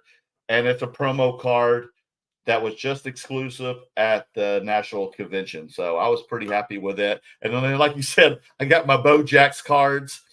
It's just pretty much what a way to waste $100, guys. Okay, dude, he is not shut up about this. Buy a box of Bojacks. You and Maria are really pissing me off right now. I can't take it. What does Maria have to do with it? What does Maria she have didn't to go get the damn food? She jumped into the shower while I was ringing the doorbell. You see what we have to deal with, guys? You think I have it hard? His poor girlfriend is a saint. Is a saint for putting up with him. Anyways, anything else that you want to complain about? But anyway, those are going to go into the dollar box. I know what I got. These cool things. I pulled these. Oh, I got to hang out with the AMG guys. AMG Robbie. I get to meet DJ Skeet. I got an autographed card of his. I don't know where it is right now, but it's somewhere around here. But I got to meet him. Some other people in the music industry. I did notice, though, there was a lot of music memorabilia and like cards at the National, more than I'd ever seen before. I noticed that all the auction houses had a lot of pop culture and music memorabilia there, which I thought was really impressive, which made me very happy. I pulled these Wildcard had an even bigger booth than before. They were like really went balls out. They had a lot of people working for them. I think they're out of Knoxville, Tennessee, but they had these like they had their version of like the Leaf pop culture or the pop century stuff called Decades. So every card represented decades. So I got like this 90s one was like a prism of Uma Thurman. Those are kind of cool. Yeah, and then I got one of like Natalie Portman. And then I got one of I don't know where it is, but actually I sold it already, believe it or not. It was a one of Donald Trump from his assassination, where he's holding up the fist. I posted that on eBay. eBay. Made a card of that already? Yeah, that's the one I pulled. Let me try to hold on. It was just a couple weeks ago. They printed the cards and packaged them already. That's crazy. And these were like $20 a pack. These are, like I said, the national exclusive. So they say the national on the back of them. Remember this guy, Tom Berenger? And then this is it right here. Like I said, I already posted on eBay. Someone hit me on IG, and I sold it within like 5 minutes of posting it. How much? $150. Wow. Yes. How much was the pack? $20. Oh, wow. But you had to be at the National to get these. These are national exclusives. So they say at the National, like a promo on it. Yes, a special preview edition NSCC. So that was pretty cool. So I'll use that money for something I like. Okay, cool. And everybody's happy. That's it. Right. And then what else we're going to talk about? So let's switch gears. So we talked about the National. We talked about how Cleveland's a a fan picked this up for me. Oh yeah. Show the other card that you got. No, there's kids watching. No. Merlin and his cards. I don't have a blur trigger, but that's Huck to a girl that a fan made for me. Yeah. Check him out. At least you didn't buy that. Speaking of which, Leaf made a card of that, which apparently sold out in a day. People were paying like $1,000 for it or something like that. I don't know, something crazy for that card. So that's wild. All right, let's transition to San Diego Comic-Con. So we stayed up basically all night, Friday night, got like 2 hours of sleep, jumped in an Uber at 4 a.m. in the morning. And let me tell you, I've never seen Dan pack so fast. He was ready to go. Yeah, man, I was ready to get the hell out of Cleveland, to be honest. Like, I don't want to talk bad. Yeah, though. I think it was about. If you're from Cleveland, I'm sorry. I'm not trying to bash your city, but Come on, it was not great, guys. It's not. It No, wasn't actually, a but great I look. think you were just more excited to go to Comic-Con because he already had more of a game plan to go here, and he just kept doing this. Like, Merlin, I'm so excited. I'm so excited. So Comic-Con, we went to Comic-Con, and I loved it. It was so. I feel like I'm in my element when I'm at Comic-Con. I'm among my people, my fellow nerds. It's like it's a totally different experience there. Like at the National, it's all about hustling, making deals, making money, chasing down and negotiating with people and this and that. But at Comic-Con, it's all about it's just about having fun and seeing cool stuff and standing in lines to get exclusives and free swag and all sorts of cool stuff. And so the moment we touched down in San Diego, going from Cleveland, Ohio to San Diego, California, it's like night and day. Night and day. It's beautiful, sunny, perfect weather, breezy, palm trees, smooth roads, clean Uber cars, facilities are nice and modern. Everything about San Diego is wonderful. We get there, we get inside the convention. The hotel's nice. The hotel that we stayed at was great. Oh, very nice. Get inside the convention, and then we're just off the races. It was just the best time ever. And everything ran smoothly going to San Diego. Yes, fortunately, no problems at all. I actually got there an hour earlier than expected. Yeah. I really wish we could have been there since Wednesday because we had a week-long pass. I wish we could have been there since Wednesday because we could have got some more of the cool exclusives. But man, I had a great time there. And this was like my 12th Comic-Con or something like that. This is your first one being an attendee on the floor because I work in production, so I only got time to do a quick walk during breaks. Yeah. So I'm interested to hear about your perspective on going from the National to Comic-Con. What immediately comes to mind about the differences of experience? Well, the weather, first of all, the brightness, the whole entire city seemed involved in the entire Comic-Con. There are people in the streets. I mean, it's like Mardi Gras out there, but because you see people in cosplay, that's another big thing. It's more diverse. There's, people from all over the world. There's men. There's just as many women as men there. That's a big difference. That's a big difference. Like the diversity in the male female ratio there is much more even versus the National. yeah. And there's no one trying to tenderize you there. People want the items, everything, and people are more receptive. I'd say for the most part. I mean, everybody we know, and then the energy is just different. It just seems like everybody is going to more of like a festival, like Coachella or something. So everybody is just in more. What was the comparison you made? You said the National was like it felt like a garage sale or something. What was that comparison that you said? Yeah, kind of like a flea market kind of thing. Flea market, yeah. It's true. My skin cleared up too. Immediately cleared up. Like all my rashes went away. Everything. At the National, the way that the majority of people set their stuff up is they just use like a 6-foot, 8-foot table, and they put the display cases down, and they might have like a pull-up banner or something like that. At Comic-Con, everybody has these elaborate booths. The production there is much higher end. Even small-time vendors have elaborate booths that they set up to get people's attention. It's really like a carnival and fair atmosphere where people are trying to get you to come to their booth versus the National, like Merlin was comparing, is more like a flea market type feel for sure. But yeah, I think you touched on a good point. It's like at the National, it's about going there with specific goals in mind to make money, to pick up certain cards, to do deals, right? At Comic-Con, it's more about, it's not like you're not going there with goals per se. You're going there just to partake in the experience. And the experience is throughout the entire convention. It's like overwhelming, in your face, high production value in booths, swag, corporate giveaways, gimmicks, movie stars, different types of merchandise that you can buy. everything is geared towards giving you the experience of as an attendee, versus at the national, it's all about, you know, how can you make great deals and How buy can and you make sell that big dollar? yeah. So totally different experience for sure. I loved every minute of it. I picked up some really, really awesome items. We got to meet some really cool Yes.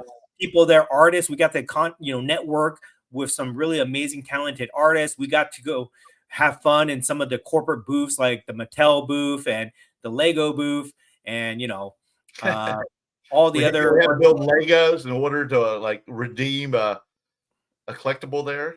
Yeah, it was like Nerdtopia, guys. Like, and like Merlin was saying, it's not like just exclusive to the convention center hall. It's the entire downtown San Diego, like 10 square blocks of downtown San Diego is taken over for a week by Comic-Con. They have like the restaurants have comic themes to it.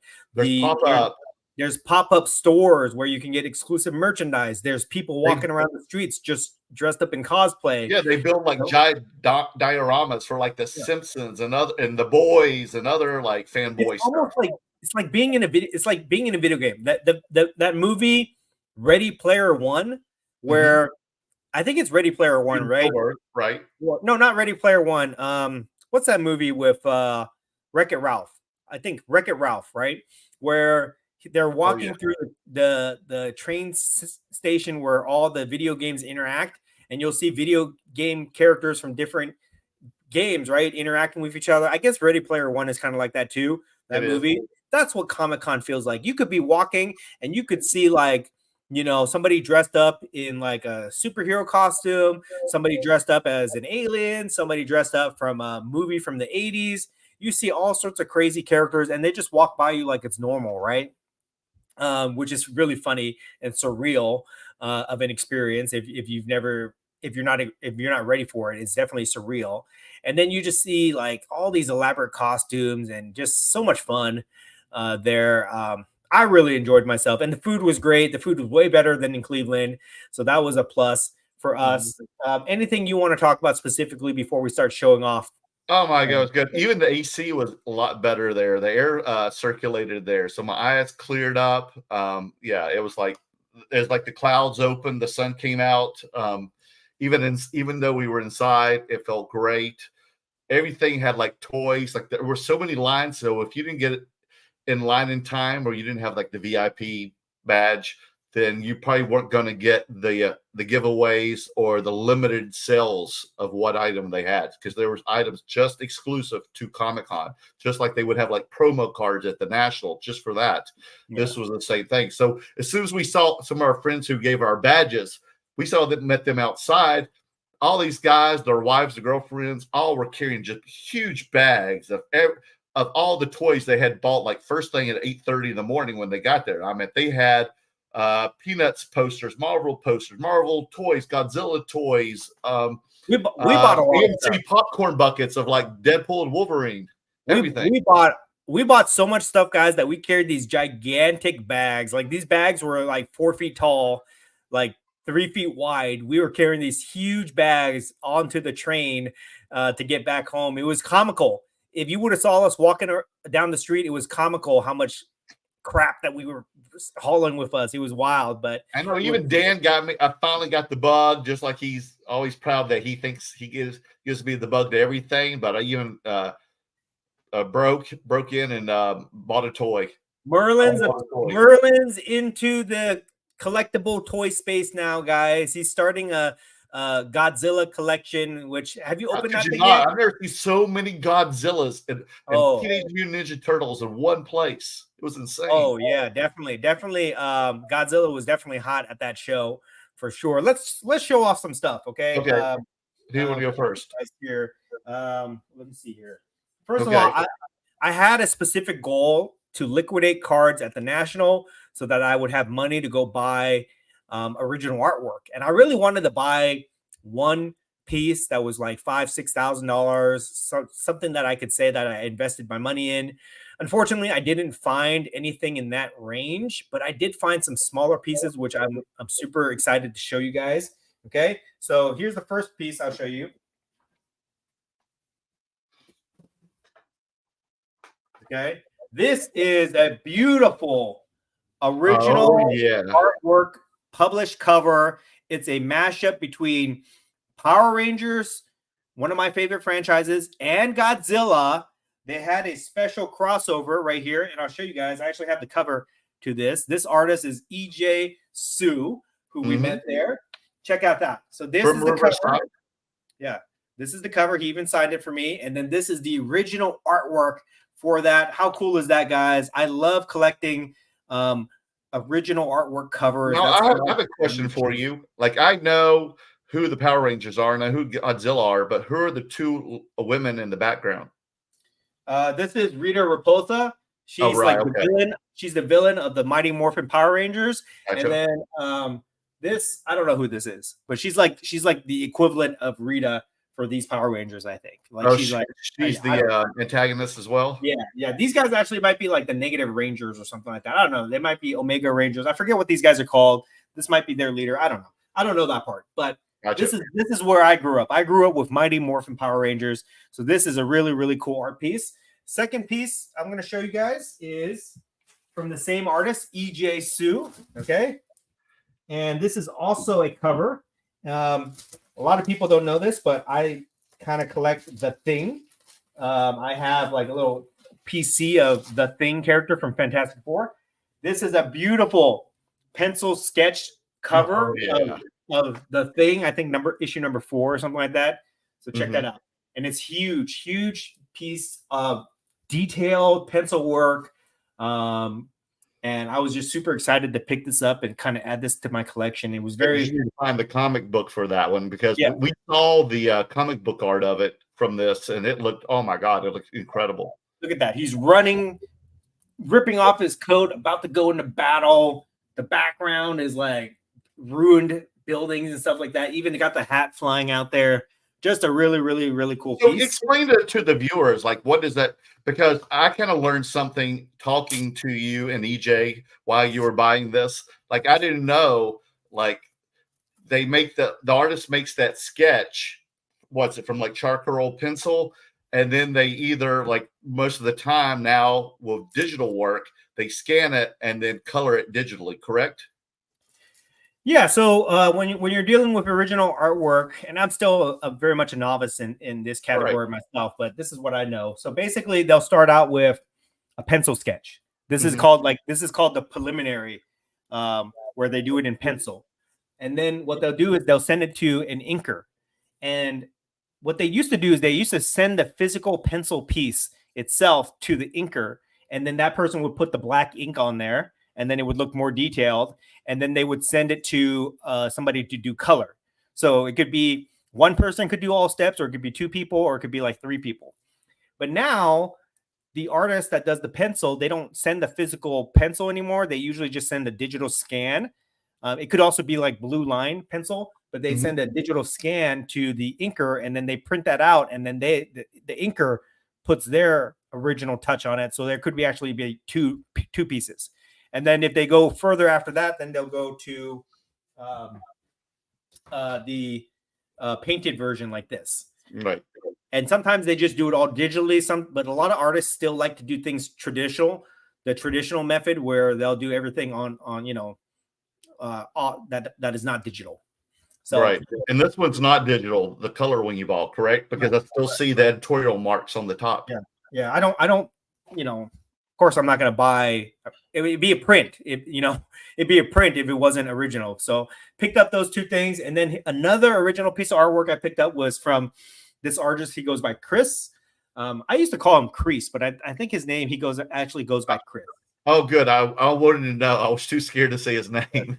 So this is called a splash page. It's one panel on an entire page. So they call that the splash page. This is from Invincible Iron Man number 16. And This right here is a Iron Man, what they call Sentinel Buster Iron Man. Sentinel Buster. Yeah, this little guy right here, that's Iron Man flying into the Sentinel Buster, and he's fighting a bunch of Sentinels. And I actually have the comic book to this, I think. Hold on. Let me see if I can find this to show you guys by the comparison. Give me one minute. I just happen to have it behind me. Yeah, I'll just start talking. So I'm going to show you the first toy that I bought. That Dan was impressed that I bought a toy finally. This is Godzilla versus Kong, and this one has the heat ray, the blue heat ray actions. I thought it was so cool, so I had to buy it before it sold out. Okay, I got it right here. What is it? So here is the original artwork. Okay. Oh yeah. And that was from Chris, correct? And here is the comic. Oh wow. You see? Yeah. Isn't that cool? That's crazy. Yeah. I just love to collect the original art, and I love to find the printed version so I can compare. So you can't really get like the original art of the colored, the inked version or whatever you call it, correct? Well, he doesn't do. Yeah, he does digital color, he said. Right. So that would, if you made like a big size poster size of that one, that'd just be called a print. They would probably, if they signed and numbered it, correct? Correct. Gotcha. Okay, now I'm starting to learn, guys. I am learning here about original comic book art. And then another, I bought a bunch of toys too, which I don't know if I want to show you. I'll just show you a couple things real quick. Okay. So another thing that we bought these Peanuts cards. Yeah, no, I got mine too. You know, from Super 7. So I do have a few extra of these boxes if you guys want. You can, we are selling the boxes, but I got these are pretty cool. And then I bought, if you're a fan of dinosaurs from the 90s, the TV show. I know what you got. I bought the NECA exclusive Captain Impressive figure of Earl dressed up as a superhero. Don't ask me why I got it. I just think it's awesome. If you can't appreciate this, then you don't know the great sitcom show Dinosaurs right there. So I got that. That was pretty cool. You watched that as a kid? Definitely. I think it came on like after Wonder Years, didn't it? Yeah. And then I picked up this really cool this is badass. Super 7 figure right here. That's pretty cool. That's pretty bad. We didn't get a good view of that, Dan. Can you show that one more time, buddy? Yeah, I gotta take it out of the bag, but okay, is that what you're gonna do? It's called this Escape Armor. It's based off of G.I. Joe Snake armor. It's huge. Okay, look at that. And then last thing I'll show you is I picked up a really, really cool book, which is no, actually a couple more things. I have to show you to set this up. Okay. Okay. So I forget this artist's name, but I picked up these really cool art prints of vintage Ninja Turtle toys he drew. So if you had any of these things from the 90s like I did, it's pretty cool. So check that out. Cool. Yeah, one of my favorites here, Metalhead. So I picked up this, one of my favorites, Space Ralph, Super Shredder, Rocksteady. I had all those figures, so I bought these for the nostalgic purpose of it. But then we were so lucky, we actually met the original creative team for the 1990s Ninja Turtle Playmates line. We met the artist. He goes by Howard Quigley. He's the concept sketch artist, and his partner is Steve. He's the sculptor. And they came out with a book right here. It's called Varner Studios, and this book is filled with all their concept art. And they're out of Torrance, outside of LA. Yeah, filled with all the concept art from the original Ninja Turtles Playmates line from the 90s. Some of it is in color, some of it black and white sketches, inks, things like that. And these guys were so cool, so nice to us. Super nice guys. Yeah, they said that, hey, let's go hang out, come to our house and see our collection. They had all these prototype figures that they were showing off. Super cool stuff. And then as part of this deal that I got this for, the artist Quigley, he actually did these sketches at Comic-Con on canvas that he was selling. Yeah, these are sick. Look at these canvas. And I actually bought the entire set, all 4 of them. He numbered them 1 to 4 for me. So here's Donatello. Check that out. And this is original artwork, guys. This is not a print. This is original artwork done by Quigley right here. That's 1. My favorite Ninja Turtle, Michelangelo. It Check is. that I out. did not know. Very cool. The Leader, Leonardo, right there. All nice. original artwork, guys. All original. I'm gonna have to find a place to put this, but it's gonna be so cool when I hang it up. And then Raphael, the badass turtle, right here. So nice. Super cool. One of the highlights for me to pick all this stuff up. A pain in the ass to bring it home, but I did it, guys. How did you bring all that stuff back? It was not easy. I had that giant bag from Funko. And I bought some other stuff, some other figures that I'm not going to show off. But I bought a ton of stuff, guys. And now I know why, because we were laughing about it when we got there. But now I know why at Comic-Con they like give out or like sell those bags that could fit Dan and I in there together. Somebody asked Emmanuel asked, how do we get all that stuff home?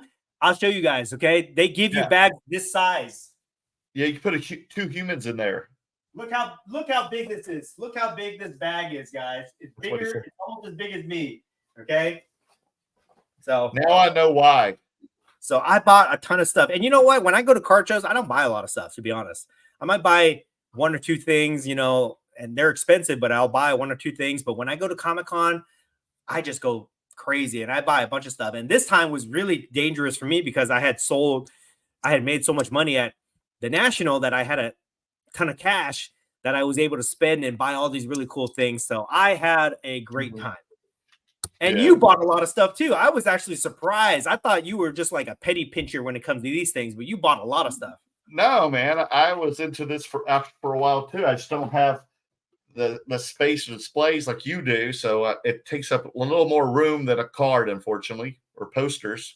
But yeah, I got a bunch of good stuff and goodies. They gave good away stuff, and we, like from the artist, also got some prints that they signed, and I was really shocked on how receptive and how nice all the artists that you and I went up to. And we talked about, what we did, and we talked about Saturday morning cards, and they were very receptive, and they asked a lot of questions, and they all wanted to hang out with you and I. They wanted to get to know us more, and every single artist was this way. I was like, I didn't meet as many people salty like Gramps was. I'm just picking on you, Gramps. But they were very happy, and a lot of guys were my age, between you and I's age, and they were just, happy. And I learned a lot from these people. So it was great, and I love the energy. Dan was right.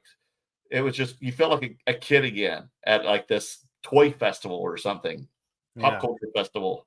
It'll be interesting because I think Fanatics is trying to capture that atmosphere. That's why they're doing at the National or where? Yeah, Fanatics Fest. Fanatics Fest is trying to capture that same type of atmosphere because, like at the National, a lot of money was being exchanged, but at Comic-Con, a lot of money was being exchanged there. Oh, well, that's another thing, because we did talk about how I did make a comment that I said the Cleveland show was kind of like a giant flea market.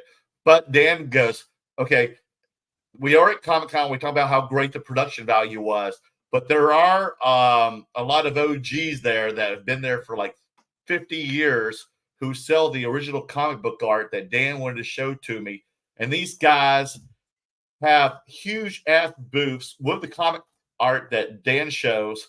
And there's just in these like 10-cent plastic sleeves. And you're thinking, oh, these things are like $20 or whatever. They've got these books people are flipping through.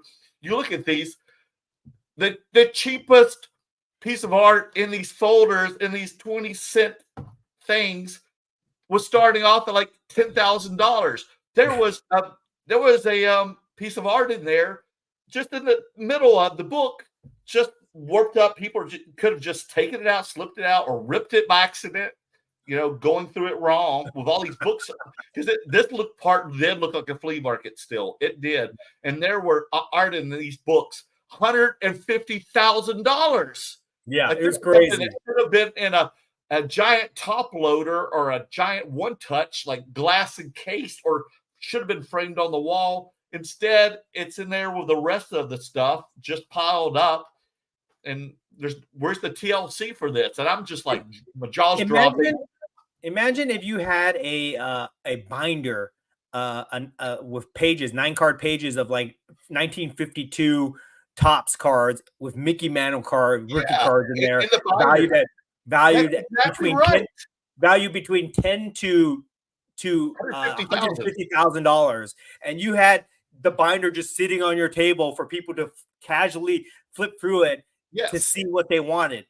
That's Good the analogy, equivalent of what we're dude. It was talking the about. same thing. That's exactly right, Dan. Yeah, it was wild, guys. It was Could you definitely imagine just wild. skimming through a top or a binder book, and all of a sudden in the middle you see 52 mantle tops? Yeah, and you handle it, that's what it was like for these guys. But totally crazy experience. I just loved it. Are you going to go back next year? Are you going to make I the would love effort to to. get Oh, a ticket definitely. and Yeah. go back? Oh, The tickets were not cheap, guys. We paid $500 for our tickets, I know, and I almost had a heart attack when Dan told me this. Yeah. But it was totally worth it. But it was I ended up once I was there, I had a best time and I forgot about all my problems. Yeah.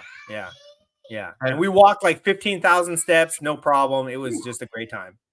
Yeah. The first night we were there, I needed some rest, and it was rough walking back to the hotel. Luckily, Dan found a restaurant nearby because he wanted to go back to the water and find a seafood restaurant. I don't know if I could have made it without them carrying me. So next year, Comic-Con is actually a week before the National. Thank God. But that means we're going to be Comic-Con Wednesday to Sunday, and then the National the following week could be Wednesday to Sunday again. So it's going to be a crazy experience. Except like for Comic-Con, we don't really have to travel that far. We can just drive down there or whatever. So that's not so bad. But it's going to be crazy 2 weeks next year. But at least it doesn't conflict, and we can really enjoy ourselves. I actually wish it was the National first, so that I could get that out of the way. Yeah, I was going to say that. I'm glad we started off with the National and then finished with Comic-Con, because I think it would have been anticlimactic the other way around. Yeah. So that will be definitely an experience for sure. Let me just double check that, because somebody had sent me this today. It's usually it's usually the case. Yeah, the National. So Comic-Con is 7/23 to 27, and the National is 7/30 to August 3rd, 8/3. So yeah, it'll be a fun experience for sure. Now I know you're dragging me for Saturday morning cards at the LA Comic-Con. Is it very similar as well? Is there a lot of energy in the air? I've never been. Hold on for a second. I got to Okay. tend to my dog.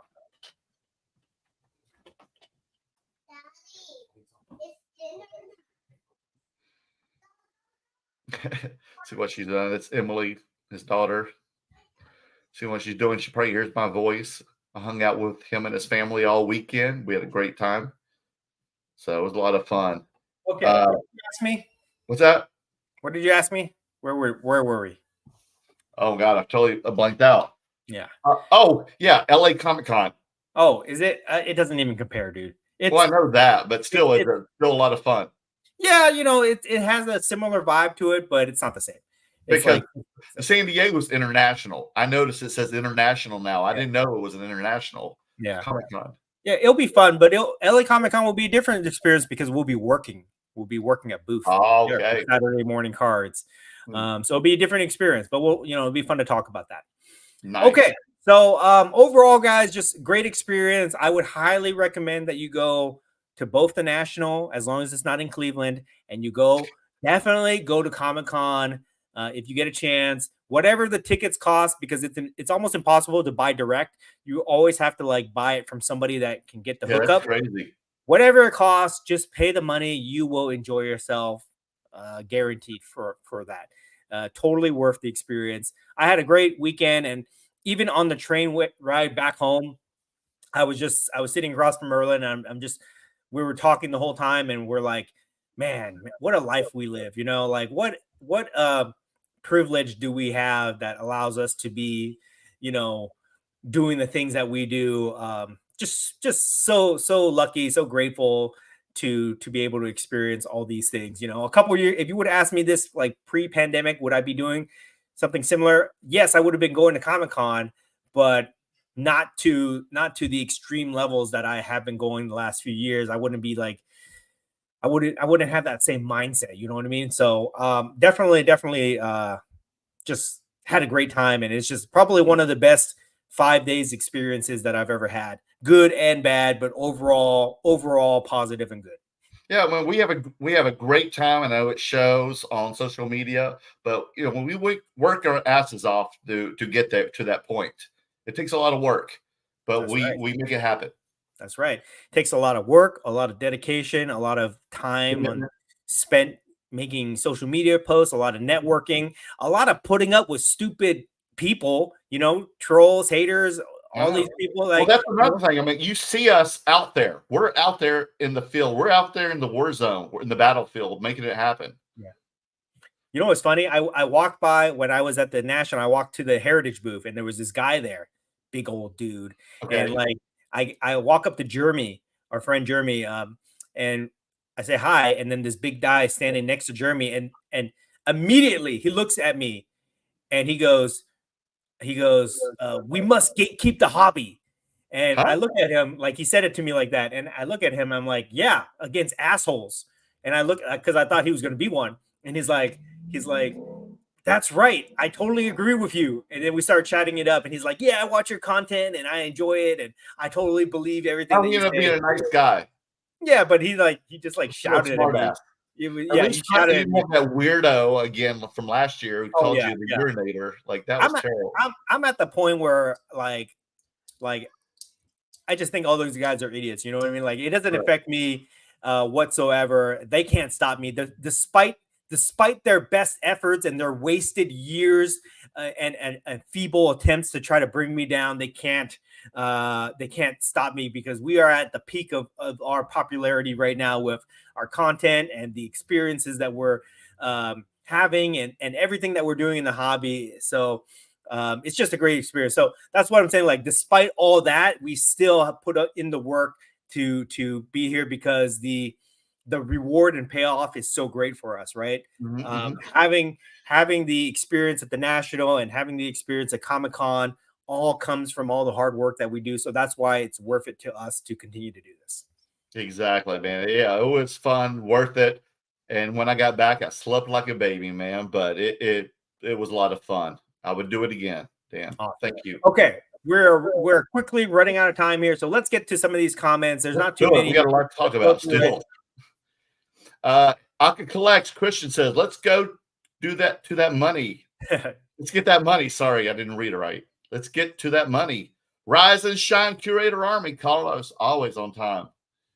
Papa Jim, hello, fellas. Let's hear all the good and the bad. I think we pretty much covered it.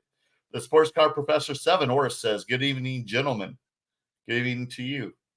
The Sports Car Professor 7 again. Enjoy the post from San Diego Comic-Con at the Lego booth. Yeah, dude, I posted that one too of Dan's. That went pretty viral of all my videos. The Sports Car Professor 7, more wrestling cards at the National or Comic-Con?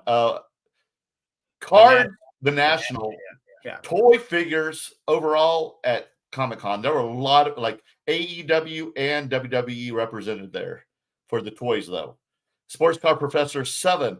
Did you go to the wrestling trade night at the National? Was there a pop culture trade night? Unfortunately, that was another thing that was bad about the Cleveland convention, was that we were at PSA hoping to we were at the PSA dinner on Friday and hoping to make it in time. We were actually there at 9:30. And from what we remembered from last year in Chicago at the wrestling trade night, where we had our own room, we were there till midnight. They closed it off at midnight. We got there at 9:30, hoping we were, starting the party. It was about to start up since we had arrived. But I guess people like baseball cards and other sports kind of took over the area. Some people had some emergencies, and it kind of fell apart, unfortunately, because, they were sharing the area with other genres. Didn't you hear that, Dan? Was that the same thing you heard? Yeah, I was bummed about that, because I really wanted to be at the wrestling card trade night. I brought a ton of wrestling cards. I was hoping to do deals. Just didn't work out. And everybody was so upset when we arrived there, because they were hoping to spend some time with us in the wrestling trade night, and they were pretty bummed out about it all. So I hated to hear that. Carlos, again, good evening, everyone, as well to you, brother. Another great show. Thank you. We haven't even finished yet. The Sports Car Professor 7, thank you for the SMC exclusive preview, which is referring to about the Rocketeer, correct? Yeah. And no, he's talking about the Burbank. Oh, the Burbank one. Okay, sorry. I'm not going to show again. I already showed it one time. I can't see it one more time, Dan? If you didn't see it, you got to go back. Asha, real quick glimpse, okay? You better screenshot this or you're going to miss it. Ooh, right there. Okay, that's it. That's all you get to see. Is that one thing I will mention? What was that? One thing I will mention about our friend Sports Card Professor, who goes by Orest on Instagram, he has somehow finagled his way into the inner circle of SMC, where he has negotiated the exclusive rights to the Canadian market. So if you are in Canada and you want to buy one of the Saturday Morning Cards Rocketeer limited edition collectibles, sorry, we do not do international shipping. It's a real pain in the ass. It's expensive. So we are outsourcing it to a couple of people. And Orest, Sports Card Professor, he is the exclusive distributor for Saturday Morning Cards in Canada for this release. We'll see. It might change the next one. We'll see if he sells it or not. But if you want one of these and you live in Canada, just DM Orest on Instagram, and he will gladly sell you one of these. The Sports Car Professor 7, in the art world for authenticity, the authenticators are using Roman spectroscopy. I can't even say it. Well known in the chemistry research space. Good Lord. It's a lot of scientific wording there. Whereas the Sports Car Professor 7, again, the X-ray machine screen that he showed was a CT scanner machine. He used a CT protocol that is used clinically on imaging the neck bones. That is cervical spine protocol. Whoa, that's some intense very, very sophisticated work to get this done. Yeah. Next. Yoda Papa Vintage Cards. There have always been card scams since the 90s. Oh, I'm sure. I'm saying where there's money, there's scammers. They will always follow, won't they, Dan? Yep. Unfortunately, they root for the rest of the party. The Sports Car Professor 7, what will be interesting for the hobby is there are not very expensive called cone beam CT scanners. Very portable and plugs into regular electricity in the wall. Maybe LSCS shops will offer it. So, Orest, are you going to bring yours to the card convention? Are you saying Dan the great curator should buy one from you? I think he sells that stuff. I think he comes up with like software for that. That's like Orest's day job. How you know so much about this? Yeah. Oh my God, he's in the medical technology field. I think he knows how to do that stuff. So should we like the Ghostbusters have a big backpack full of these things and start scanning all the boxes at the conventions? The Sports Car Professor 7, what was the Cacao Batman card that you showed in their booth? Is it insert? Actually, we have it right here. Yeah, like I said, you had to buy the shit. I don't even know what I did with it. Well, Orest, I don't know where the hell I had it somewhere. Didn't? Oh, it's over here. Sorry, it's right here. Well, no, I don't know where I actually. Oh, here. Well, I don't know what I did with Orest. I lost it. But oh well, yeah, it's something I just won extra, and you had to buy the box to get it, and then you pulled the pack and get one of the Warner Brothers cards. The Sports Car Professor 7, what do you think about Upper Deck possibly losing their Marvel license to Fanatics? Well, Dan and I heard kind of a rumor this weekend. Dan, you want to follow up with that? Apparently, that's what's happening, I guess, is that they're losing it to Topps. So no more Marvel PMGs. If this is true, we don't know. It's not confirmed. That's speculation right now, right?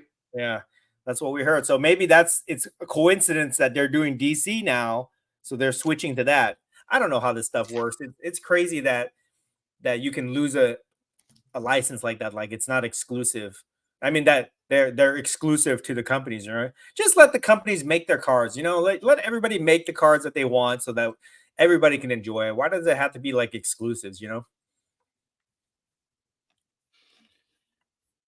The Sports Car Professor 7, lots of commentary from the Nationals that breaking is bigger than many non-breakers ever realized. Is it really getting bigger now? I even kind of had that moment myself at the National when I was like, wow, these people are making this much money breaking. This is crazy. You know, like the amount of emphasis that they put on breaking by these companies, it's wild. Like the connection between these card manufacturers and breakers is almost unhealthy, I think. I don't know. It's almost like, I don't know. I don't want to make a political comparison, but it's almost like a politician and lobbyist, relationship. Yeah, that's fine. I mean, that's So so you scratch my back, you scratch my back. back, I scratch your back. Yeah. Everybody wins, and then blah blah blah. No, I don't know. that's a great example. Great example. It's wild. Alex Pirofino, your thoughts of Burbank Cards pulling their cards off eBay and onto Fanatics Collect? Oh, I didn't even know this yet. That was shocking to me to hear that because did not know. Because Rob, Cardfather, has always talked about, oh, I got the largest inventory on eBay and 40 million cards or whatever he claims to have on there and stuff like that. So for him to basically change up his entire system and put it on a different platform, he must have got crazy incentives from Fanatics to do that, to have that long-standing business with eBay, to have I think he has the record for like the most cards on eBay. He's got like the most feedback on eBay or something like that. He has crazy connections to eBay. So for him to like change up his business model, he must have got some crazy incentives. I don't know. I didn't even know Fanatics had their own platform. Isn't Fanatics Collect? Isn't that what PWCC is? That's an auction platform. Like, I don't know. Then is this the Fanatics site?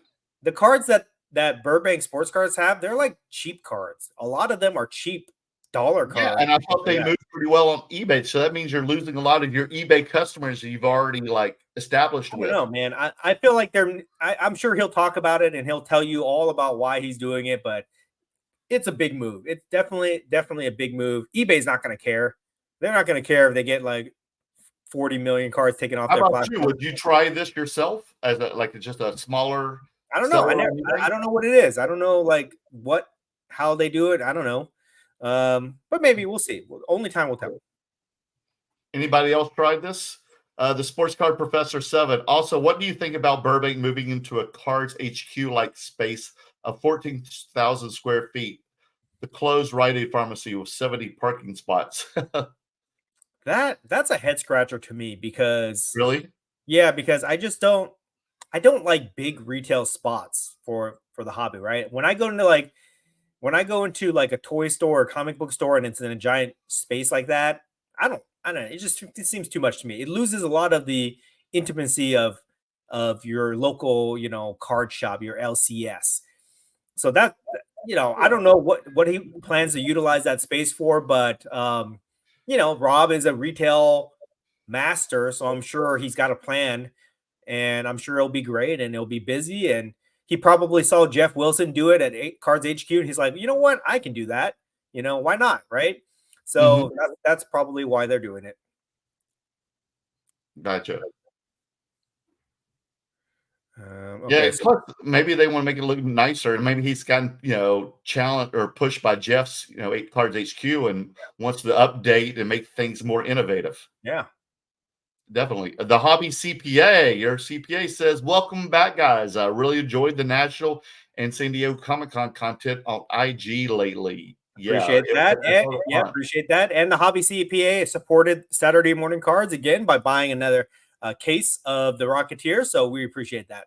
Always. We should drag your ass out next year for all these. He's going to be at the Burbank Card Show, so we'll get to see him. I know, but let's get him to the National and Comic-Con. Okay. He's in the local area with us. Sports Card Professor 7, any comments about the after show that you observed or heard comments from others? I don't know anything about. I never went to it. You didn't attend either, right? We were just too busy. We couldn't go. I heard it got canceled. Everything. I heard the National tried to cancel them. Tried to cancel it, and then they were going to ban them. But I don't know. I don't know how they worked it out. Yeah, it seemed like a headache. Emmanuel, any cosplayers at the National? Some people here and there dressed like wrestlers or football players and stuff. Maybe a couple Pokemons here and there. We saw a few furries. And that was just me and Dan. Yeah. Crazy times. It was crazy. Dogs and cats living together, total chaos. D10's collections. I feel better about not going to the National this year. Hope all is well, guys. Yeah, me too. I mean, is the National next year back in Chicago, since they Yes. do it almost pretty much every other year? Yes. So it's back. See, that's what I'm thinking. Like Comic-Con, the National just should stay stuck in one place, and they just keep making it better at the same place every year instead of dealing with all these nightmare logistics every single time. Because every other year it's going to be Chicago, and Chicago always sets the bar high. So why don't you just make that area the National and reap the awards from there? Doesn't make sense. Well, you're right when you say it doesn't make sense. I think, at the risk of being blackballed by the National Committee. I mean, we didn't even have a table this year, so who cares what they think? No. But I feel like it's even bigger there too. I feel like the National is run by a committee of people that have self-interest in the location, obviously. right? And they leave it up to a vote by the senior members that have tables at the National, the OGs that have been there for 30 plus years. Yeah, these are OGs for sure. And they all operate under a self-interest. Basically, okay, how far do I have to travel to get to the National? Can I drive, or is it going to be close to me? And a lot of them live on the East Coast, and they vote with that self-interest, right? And a lot of them get incentives to be at these other shows. Like Atlantic City, they get table incentives. They get like a free table. They don't have to pay for it or whatever, right? Gotcha. They don't get those incentives at Chicago versus the other places. That's why they voted to go there, as I understand it. And that's just not a good way of doing business when you're trying to cater to these OGs that all have self-interest versus the tens of thousands of people that are trying to attend the show, to actually pump money into the economy of the show. And you're not giving them the best experience, and you're not giving them the most convenience. You're missing out on a lot of business that way, to cater to the people that just want to have a venue that's closer to where they live. Because there's nobody that can convince me that the Cleveland IX Center facility is superior in hosting an event to the Chicago Rose, whatever it's called, the Rosemont. Okay. No. There's no comparison. Okay. There is no comparison in terms of the logistics, the amenities, all the aspects of the facility. There's no comparison to Chicago versus Cleveland or even Atlantic City. Okay. So that's what I think is the problem. And I think we should bring some of these board members to Comic-Con as well, Dan, so they can see what goes on in the city when you continue to have the same event every single year. Because every year you could come up with new, interesting, creative ideas. You could block the street. You could build vendors and pop-up stores outside, like Tops could have something or other, or Saturday Morning Cars could have a pop-up out there. In the hotels, you could have stuff. And every year you can just keep building and building. And so there could be not only just the convention inside the convention, but you could have the convention all outside the perimeter of the convention. It's just a very old school way of thinking, for sure. Yes. Jay said, Jay from Burbank. Burbank trade night is until 3 a.m., Dan. Room is not that big, but it's the biggest I can get at 6,000 square feet. The great curator will be babysitting both days as a volunteer. Is that true? You're babysitting for that trade night? I think I'll be babysitting Jay is what's going to happen. Jay's going to be having to sit down because his back is going to hurt so much. Oh, my God. Walking around. But, yeah, that's awesome. 3 a.m., I'm there.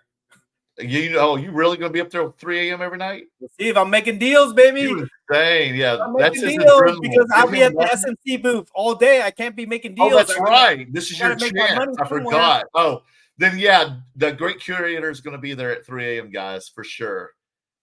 If there's a window, there's opportunity. Yeah. 99 cents cards, SCA. It's a lot of work. Cleveland sucks. Drew Carey was writing does not rock. Oh, my goodness. I thought it was Cleveland Rocks on his intro music to the show.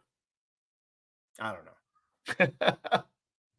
The Sports Car Professor 7, he's on fire. Show us the Rocketeer cameo in the background on your credenza that you alluded to 2 weeks ago, Dan. I'm going to take this down, and I'm going to let you guys, I'm going to give you guys a few seconds to see if you can spot it.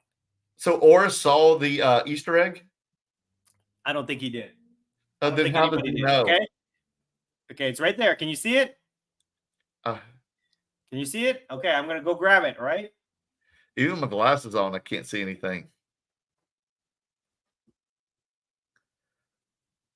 It was behind the troll. Oh, that's what that is. Good Lord. Dun, dun, dun, dun. Oh, it's right. Look at that. See? I had this little Rocketeer statue back here the whole time, and you guys missed it. That was hard to see, man. That was almost impossible. I didn't even know there was a figure in front of the box, let alone behind the if you guys ever want to know what the next SMC release is, I will hide Easter eggs in the background here. So you have to watch Between Two Slabs to see what is back here, and then you might be able to guess the next release and get ahead. So is there an Easter egg for the next release? Not yet, but there will be. I will strategically place it there for the next Between Two Slabs episode, so you must be here to see. Okay, good. I don't want to strain my eyes trying to look for it tonight. Okay, let's see. Gramps, Michael Alcorn, you might be allergic to Gramps. Oh, yeah. Every time I came down there to find you, man, my eyes started swelling shut, buddy. But I feel better, buddy. Sports Car Professor 7, will the Saturday morning card booth at the Burbank Card Show in August be more Comic Con style or flea market style? Come on, what do you guys think? What do you think? Would I put my name? Great curator? Would I, if I'm doing this, would I put my name on a flea market style booth? No, this is gonna be revolutionary for the card show. Believe me, guys. Believe me, I got big things planned. Okay, do not doubt me. One thing you can say a lot of things about me in the hobby, but one thing you cannot say is that I don't know how to do things. I don't know how to do production, bring production value to the things that I do. Okay, it's gonna be spectacular. You're gonna want to be there. You're gonna want to be at the Burbank Card Show, not only to get the Burbank Card Show exclusives that we've been talking about. All right, there's gonna be a Burbank Card Show exclusive sold by Burbank Cards, which I'm gonna give you another preview. Woo, right there. Okay. But there will also be 3 times. There will also be 3 times. That's what she said. Oh, there's kids, man. We're getting late. You can tell we're getting late here, guys. Okay, we're about to go into. Luckily, she lives on the kids live on the East Coast, so they do not watch this part. It's past there is going to be Burbank. There is going to be Saturday morning card exclusives at the SMC booth itself. Okay, I haven't even announced it yet. I haven't even shown you guys yet. I'm still on the Rocketeer mode right now, but I haven't even got to our exclusives yet, guys. That's coming in a couple of weeks, and when I show you guys what we have planned, you're gonna love it. You're gonna love it. If you missed out on any of the previous releases, this is your second chance, okay? And that's all I'm gonna say for now. So stay tuned for that. So maybe the people watching Between Two Slabs can get an exclusive preview before Burbank Card Show. In the coming weeks, yes. Yes. So tune in for that. The Hobby CPA, love the original artwork, comic book combo, fire, so sick. Exactly. It was fun. It was fun watching Dan make these deals on the comic book art. I did enjoy that as well. Emmanuel, you guys would kill it there if you were to set up as vendors. Where? Comic-Con. Maybe we should sometime, man. We might. It's a lot of money. I'm going to put in an application for next year. We'll see. We'll see if we can get a SMC booth there. I'm there. I'll be there if we do it. Matt, Dan hooked me up with the Between Two Slabs t-shirt, the National, and I wore it all around in Cleveland, Ohio on Saturday. But we weren't there on Saturday, but I would love to have seen it. Thanks, Matt. Appreciate meeting you there, Matt, too. He came up to me and he said, he shook my hand. I was actually, I think if this is the same Matt, I think I was at the Bo Jack's booth. You were there? Yeah, I was doing there. I was trying to get the free card so I can get I was trying to get a box so I can get the $5,000 bounty, but then he stopped me there and then I walked back to the to our little table setting, and then I gave him a bunch of free stuff because he was so nice to me. I didn't even get any type of rare cards out of that box. Emmanuel, as a new dad with a 4-month-old baby, I don't have money for the hobby at this very moment. Your content helps me scratch that collector's itch. Thank you, guys. Glad we could do it. Oh, we appreciate that, Manuel. Merlin loves scratching people's itches, so we appreciate that comment for sure. I just finished scratching mine. But Dan, Dan had a 4-month-old, and he had just dived into the hobby head first at that point. Well, so you can't tell Dan that. That's right. I'm an absentee dad, as you guys can tell. And as a new father of a dog, I can totally understand Emmanuel. Oh my God, Merlin's one of those guys where he calls his animal his kid. Oh my gosh. Okay, next. The Hobby CPA, Emmanuel, DM me on IG. Got some Saturday morning cards for you and your little one. Oh, that's super nice. The Hobby CPA, James, is super generous, guys. He just gives these things. James, do you know these things are worth money? Do you know if you throw it up on eBay, you can make hundreds of dollars with these things? But he just gives them away. Super nice guy. Super nice guy. Yeah, you know how much I was getting for the boxes of the Winnie the Pooh there? I was selling them to people at trade night. Tell him. $50. $50 a box. And they sold out within less than an hour.